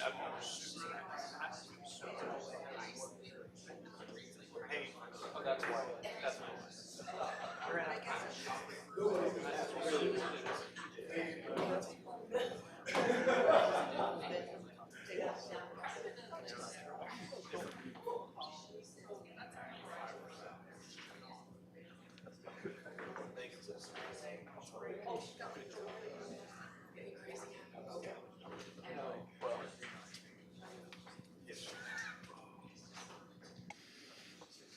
Okay, I'm bringing our meeting back to order. We're on our second action item for the evening, which is the general settlement authorization. Attorney McCarley or Town Manager, did you have additional information you would like to provide us? I had sent each of you just a quick email on this item. What Attorney McCarley and I are simply asking for is authority to be able to enter into settlements regarding legal matters, not to exceed the $50,000. This is specifically for instances where oftentimes we may be going into a mediation arbitration with our insurers, and they ask in advance before we actually attend those that somebody have authority to enter into settlements. Of course, that can be a negotiating ploy. It does put a cap on what can be accomplished in that day. And there are instances, we've not had to deal with them fortunately during the last 2 decades, but there are instances where if the insurer wishes to enter into settlement to cover their own liabilities and we were to turn that down, we do run the risk of not having coverage for a particular item. So I don't know, what did I miss or misstate, Mac? Attorney Parsons has done a good job with it. Thank you. Thank you. All right, and you need a motion? Well, I've only had one question, sorry. Oh, I'm sorry, no, go ahead. So in your professional expertise in seeing towns operate, Attorney McCarley, by passing such a resolution, it is in no way a green light for people to be like, oh, they're going to settle. Let me just file something. Everything is still met with the same standard and the same filter and the same response. This is just at the very end if settlement becomes an option. Correct. And this does require that your town attorney and town manager both agree on whatever those settlement terms are. So we cannot individually make that decision and overrule the other. Thank you. Do you see in your weekly roll-ups, if you can forecast that this is going to come, you give us a heads up or warning, and then on the backside, hey, this is what we actually did? Yes, anything we enter Yeah. into, we will certainly let you know that we have done that. Excuse me, thank you. Are there other questions? And this needs motion, second, vote, like everything, okay. All right, so is there a motion? I'll make a motion. This is resolution. Got it, good. Second. Right. All those in favor? Aye. Aye. Any opposed? I don't want any conversation. Motion carries. I don't want any conversation. You got it. That Sorry. essentially concludes our public meeting, but now we're moving into our work session, so the meeting still goes on. We're going to start with our US 1 1551 signal pole painting, which it appears we have a presentation ready. Yep, real simple. Everybody's aware DOT has a project going on US 1 15501. with that comes a lot of new signal poles and other items that are getting put in with that project. DOT standards put everything in as a standard galvanized finished. If the town wants or has any desire to look at it, we can ask them to upgrade it and do some kind of powder coating, typically a black color. The catch, of course, is if the town wants that in our area, we would have to pay for it. So what this memo presents is simply just kind of some examples of what it looks like, as the standard finish versus what we have at a couple of our locations in town already. And then there's a table of a breakdown of what each of these kind of components cost. That table right there is if we said, hey, DOT, we want you to paint everything you're putting in inside of Southern Pines, that's how much that cost would be. And then later in the memo, there's another table that shows kind of like, if you wanted to pare it back a little bit, let's hit the highlights, but, maybe we not have to worry about painting the, the push buttons for the crosswalks. So, I will also offer on this, because I had a conversation about 4:45 this afternoon. I spoke with Paul Sabiston, my colleague down in Aberdeen, because obviously this project crosses back and forth between Southern Pines and Aberdeen quite a way, just to see if A, they had received a similar request from DOT, and B, where he thought they were headed with it. They did receive one last week. They have not entirely gone through it yet, and they do not have a council meeting scheduled in July, and will be taking it up at their August meeting. His general sense was that they would probably go with what I will call what James has put forward on the screen here, which is sticking with kind of the larger mast arm poles and painting those, but not going to the extent of up and down the new median with the leftovers. Obviously, the largest item that has been cut from this one is that giant mast arm with the huge DOT green sign on it, which doesn't really, that's clearly a state thing as opposed to some of the traffic lights. So I had asked James just to kind of put this number together based on the reality that we do have a number of the mast arms that are already painted black. That was what we required with the installation of the parkway at the Morganton Road end, and there will be a matching one if we choose to paint it black at the southern end of the parkway. But again, I would hate, if Aberdeen were to decide to paint everything, I would hate for US 1 to be kind of, every other intersection something. So I just asked Paul to kind of stay in touch if their directions seemed like it was going to be changing. And I would also add, if they decide to paint nothing, I think it would be nice if we still did. Yes. Yeah. Yeah, I guess I agree. So it's, As far as like the larger mast arms and things, and but definitely the larger ones. So you want us to take action on this, or is it just discussion? So this is kind of, we need direction from you, so I can go back to DOT and say, this is what we would like. They will have to draw up the actual paperwork and formal agreements. So that would be the actual time we take action. yeah, you'll remember the example I think all of this group has seen is with some of the utility relocates when we were responsible for 25% of that. You'll actually get a formal agreement from DOT legal that outlines our requirements. They then go ahead and wrap all of this into their contract. We have to pay them back at the end for whatever they are charged. So, which is another way of saying if obviously, and Paul expressed some disappointment with this too. We all just adopted a budget, and we're just getting these numbers on a project that is this old. But I would also not expect our reimbursement to have to come probably even in this fiscal year, because this project's going to take a few years to build out, and the poles may be some of the last things that go in. So it's the type of thing that if you wish to make a commitment, we can plan and budget for it next fiscal year as an example. All right, thanks. Does council have other input, or does that recommendation make sense? Okay, so going with option 2, I guess, unless we hear otherwise from Aberdeen. $79,000 option. Right. All right. I can work with that. Thank you. All right, and now we have our planning department update.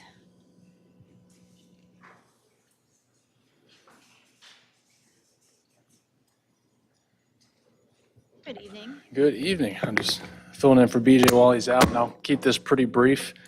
You all just have 4 things from us on August 11th. First one being the written decision for the ACE PDP you all just approved. The second one is going to be a mixed use out in the old US 1 Pinedine area. Talked about Pinedine a lot, and this is actually right on point with the design guide we're seeing. It's right up there, closer towards US 1, but they're doing a retail ground floor, apartments up top, and it's right there fronting on the street, parking in the rear. So it fits the design guide really well. They've been good applicants, so we're pretty excited about that project. And that's the You all one seeing the it. planning board just saw last week? Yes, ma'am. And then you'll have 2 ARs as well. The first one for Veterans Guardian out there in the corporate park. That was for the PDP, I guess probably about 6 or so months ago at this point. They're just coming through with their architecture. And then the second one is for an apartment complex. And that one was approved back in 2022. And they went through many iterations of site plan. Wasn't approved until 2024. Their original architecture review was approved in 23. For whatever reason, they stalled for a while, and now they're back to just amend the roof from a flat to a pitched roof, and that's what the approval's for. Not a new apartment complex, one that's been kind of long forgotten, but is still valid. Where's that one at? That is it's off of US 1. It's on the Knollwood tract. Knollwood It tract. is right across from where Air Tool Drive dumps into US 1. Yeah. Right over there.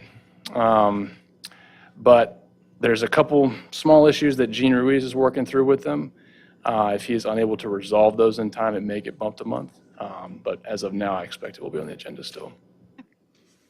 Thank you. So those are the 4 things for next month. Unless you have any questions about those, that's all I've got. Council, you have questions? I'd just rather go hit him up questions offline and just so I can get an education. Thank you.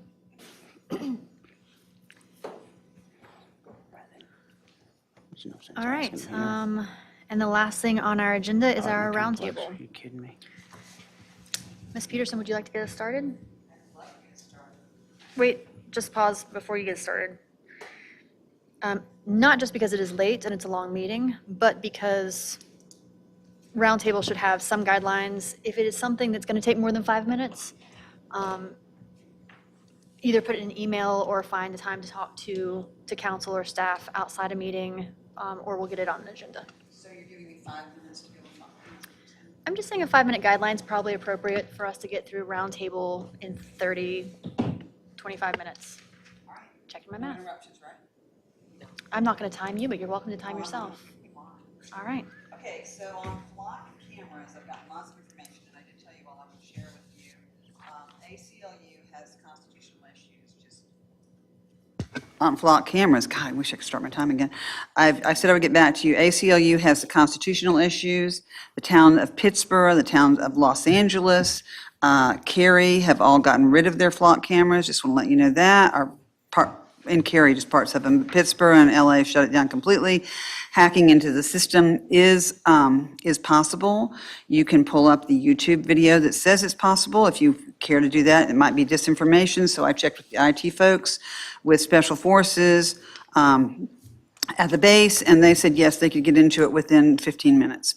Also, we become a part of the network, a nationwide network with our information. Also, there's a number of police who have been abusing the system and are currently being arrested. So want to put all that out there. Here is just one quote from this giant packet of stuff that I have. In most cases, as with Flock, the customers own the data, but then Flock's standard contract gives the company a perpetual, royalty-free, worldwide license to use the data with very few restrictions, making the ownership issue moot, Marlowe said. In fact, it intentionally provides a meaningless, false sense of security for Flock customers, sorry. So I think that Emerson talks about the importance of being able to change your mind, and I've certainly changed my mind in regards to Flock. I think we have made a terrible mistake. Pinehurst has a new code of ethics after Kevin and Jeremy attended the SOG initiation that we've all enjoyed. They have written a new code of ethics. Ours is quite old. I would love for us to take a look at Pinehurst and consider it, because Pinehurst incorporates into the new code of ethics social media, which is a new animal, I think, since ours was created. So if we could take a look at that, I would appreciate it. I think that as a group, we need to decide whether or not we want to be proactive in regard to data centers. And I also would like a report regarding, I still have 2 minutes and 30 seconds left, a report regarding annexation, and when we consent to an annexation, do we lose money doing that, or do we make money doing that? And how do we judge that? I understand we would hook up to infrastructure and we would be collecting water fees and taxes, but I also know that we take on responsibilities in that regard. So I'd be kind of interested in a town manager insight in that regard. It depends. Right. On That's a what I lot of figured. factors. Yeah, that's what I figured you were going to say. I would like to, as we're considering different annexations, I would like to have a little bit of an economic read on whether or not that's hurting us or helping us. I think would be just economically, I think that's a really important consideration. And particularly with as many 501c3 churches. I was going to say the ones that are going to fall into automatically the lost leaders are going to be schools, churches, Right, nonprofit CCRCs, retirement, yeah, right? yeah.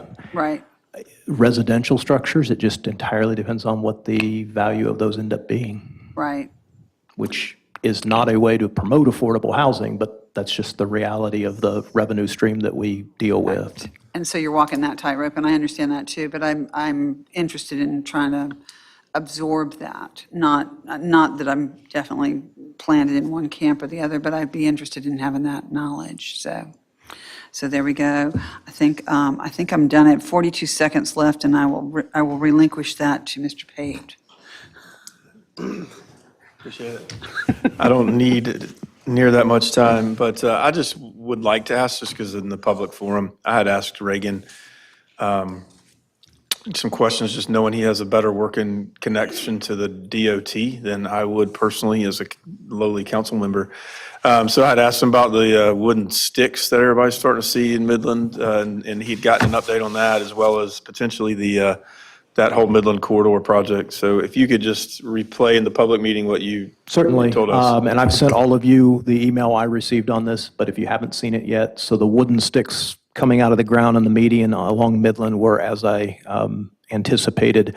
Those are the temporary, I'll use the term bollard for lack of a better term, but they are there for the purpose of beginning to close off a lot of the illicit crossovers and unofficial turns along Midland Road. A number of years ago, a Midland Road corridor study was done. Pinehurst and Southern Pines ultimately agreed to the findings of that study, and that was the study that allowed for the speed on Midland Road to go to 35 mile an hour and keep the DOT from mowing down all the trees in that median for purposes of traffic lights and sight distance and things of that nature. But one of the key elements of that study was that there are far too many crossovers and blind sight distance issues that people have just created along Midland Road over the years. So those wooden stakes will eventually be replaced by planted material, but that planted material, one, won't be going in the middle of a drought in July, so at the earliest it would be late fall before that goes in. But two, we'll need a couple of years to establish before it's enough that somebody won't decide that their pickup truck's large enough to drive through it and over it. So the intent is to have those stakes there for the time being, and in a couple of years' time, those would be taken out as the planted material matures. Relative to the paving of Midland Road, if you all recall, a number of you went to an event that was held at the Methodist Church there on the corner as you leave downtown that had to do with, one, paving of Midland, and two, the project that DOT has planned to change that one lane as you leave downtown and create some bicycle facilities coming into the downtown.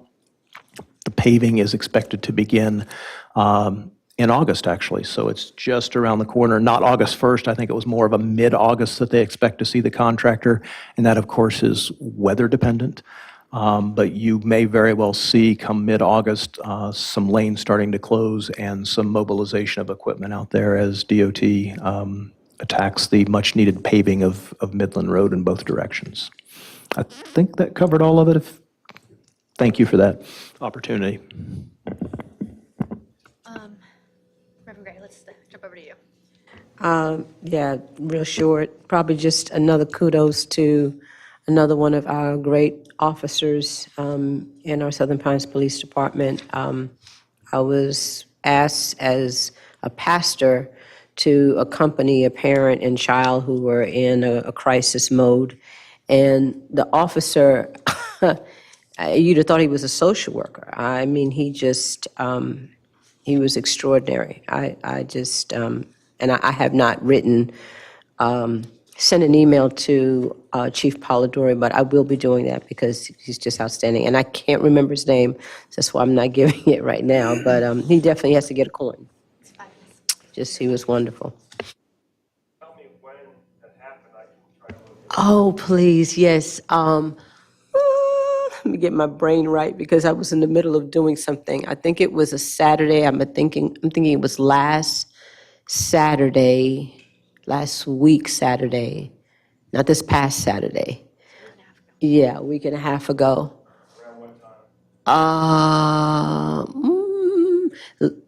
Mid to late afternoon. I'm thinking Officer Harrison. Is he bald? Okay, I wasn't sure. I usually, I love bald men. It's okay. My husband wasn't bald, but I love bald men. It's all right. BJ's bald. Remember to tell BJ that. Yeah, Harrison was just, he was extraordinary. And, yeah.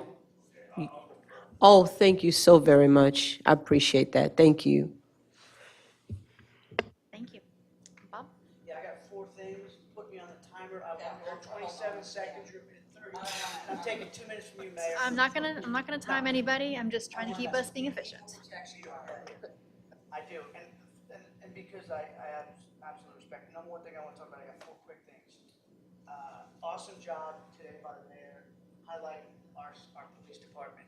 I will tell you, I went down to Georgia, sat on I-75, one guy's car blew up on the side of the street, and we waited together for about an hour and 8 minutes.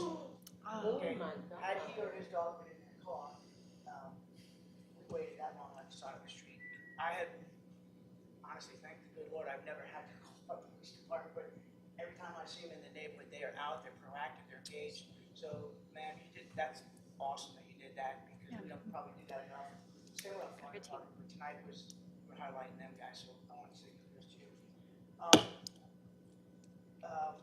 Couple quick questions I had, they're just questions and I'd like some direction. As we look forward, we no longer, in our long-range comprehensive plan, we no longer have character districts that have any, they're rendered basically inactive based off of the last 9 months. We can conceivably say, what is our way forward? Maybe it's the last 14 months after we talked. So what is our new way forward?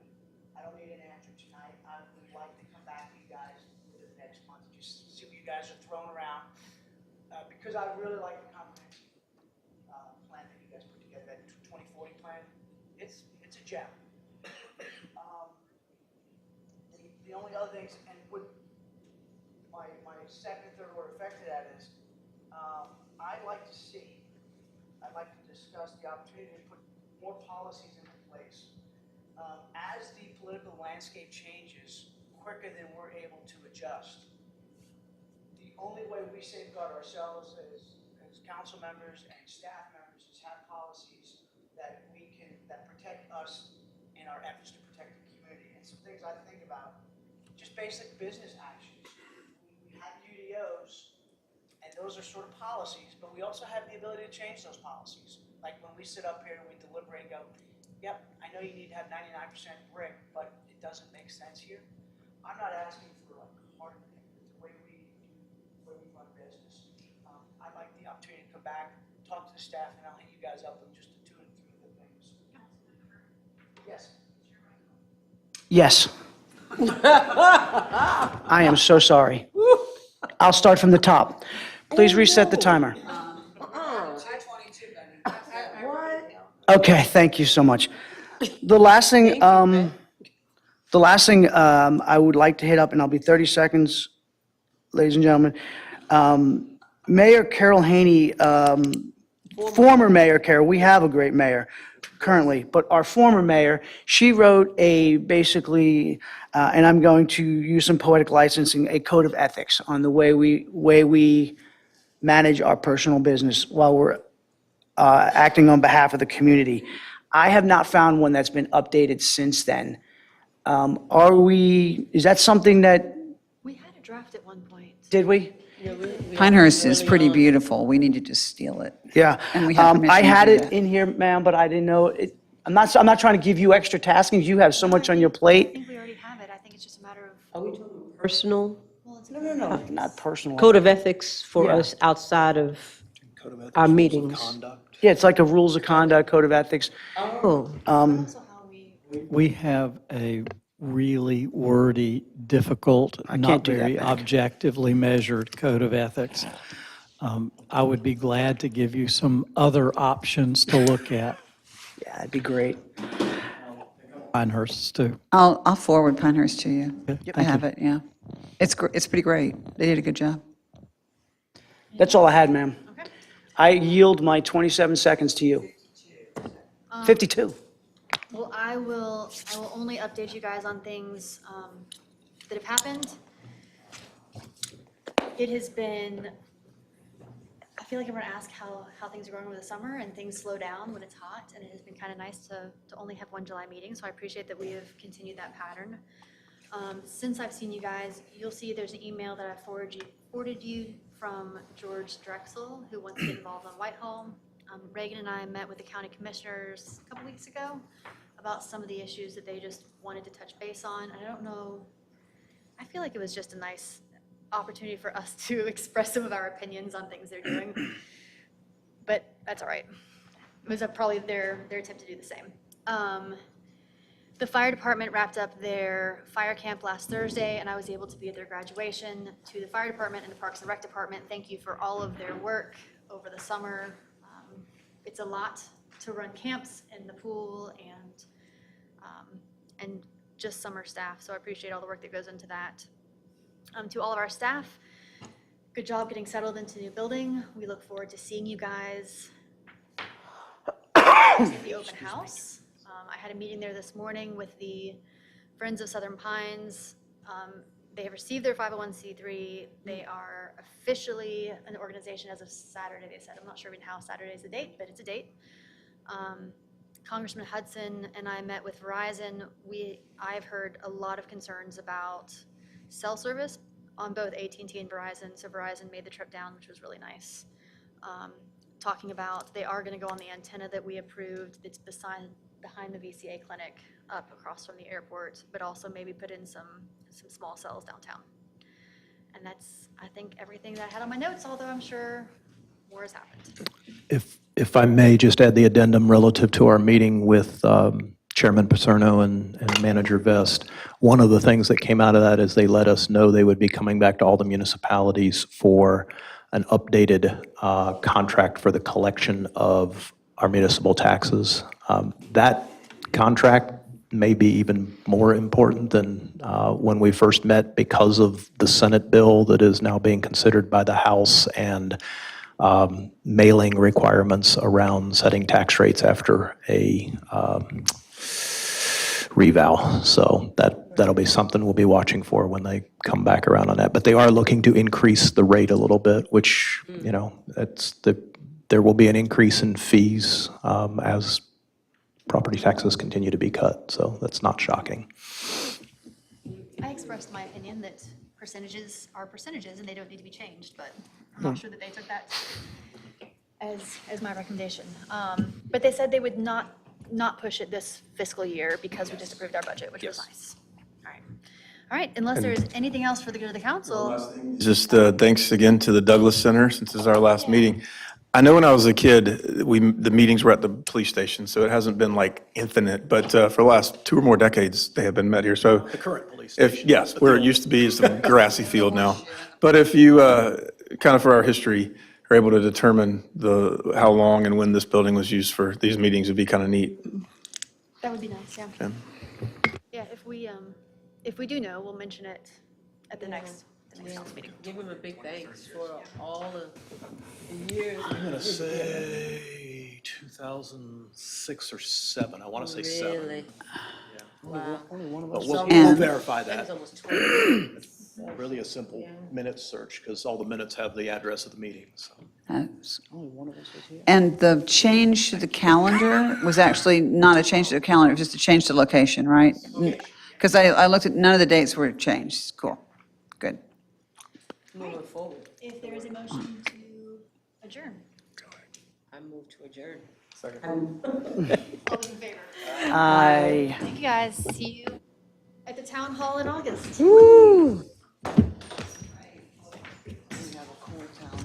We do.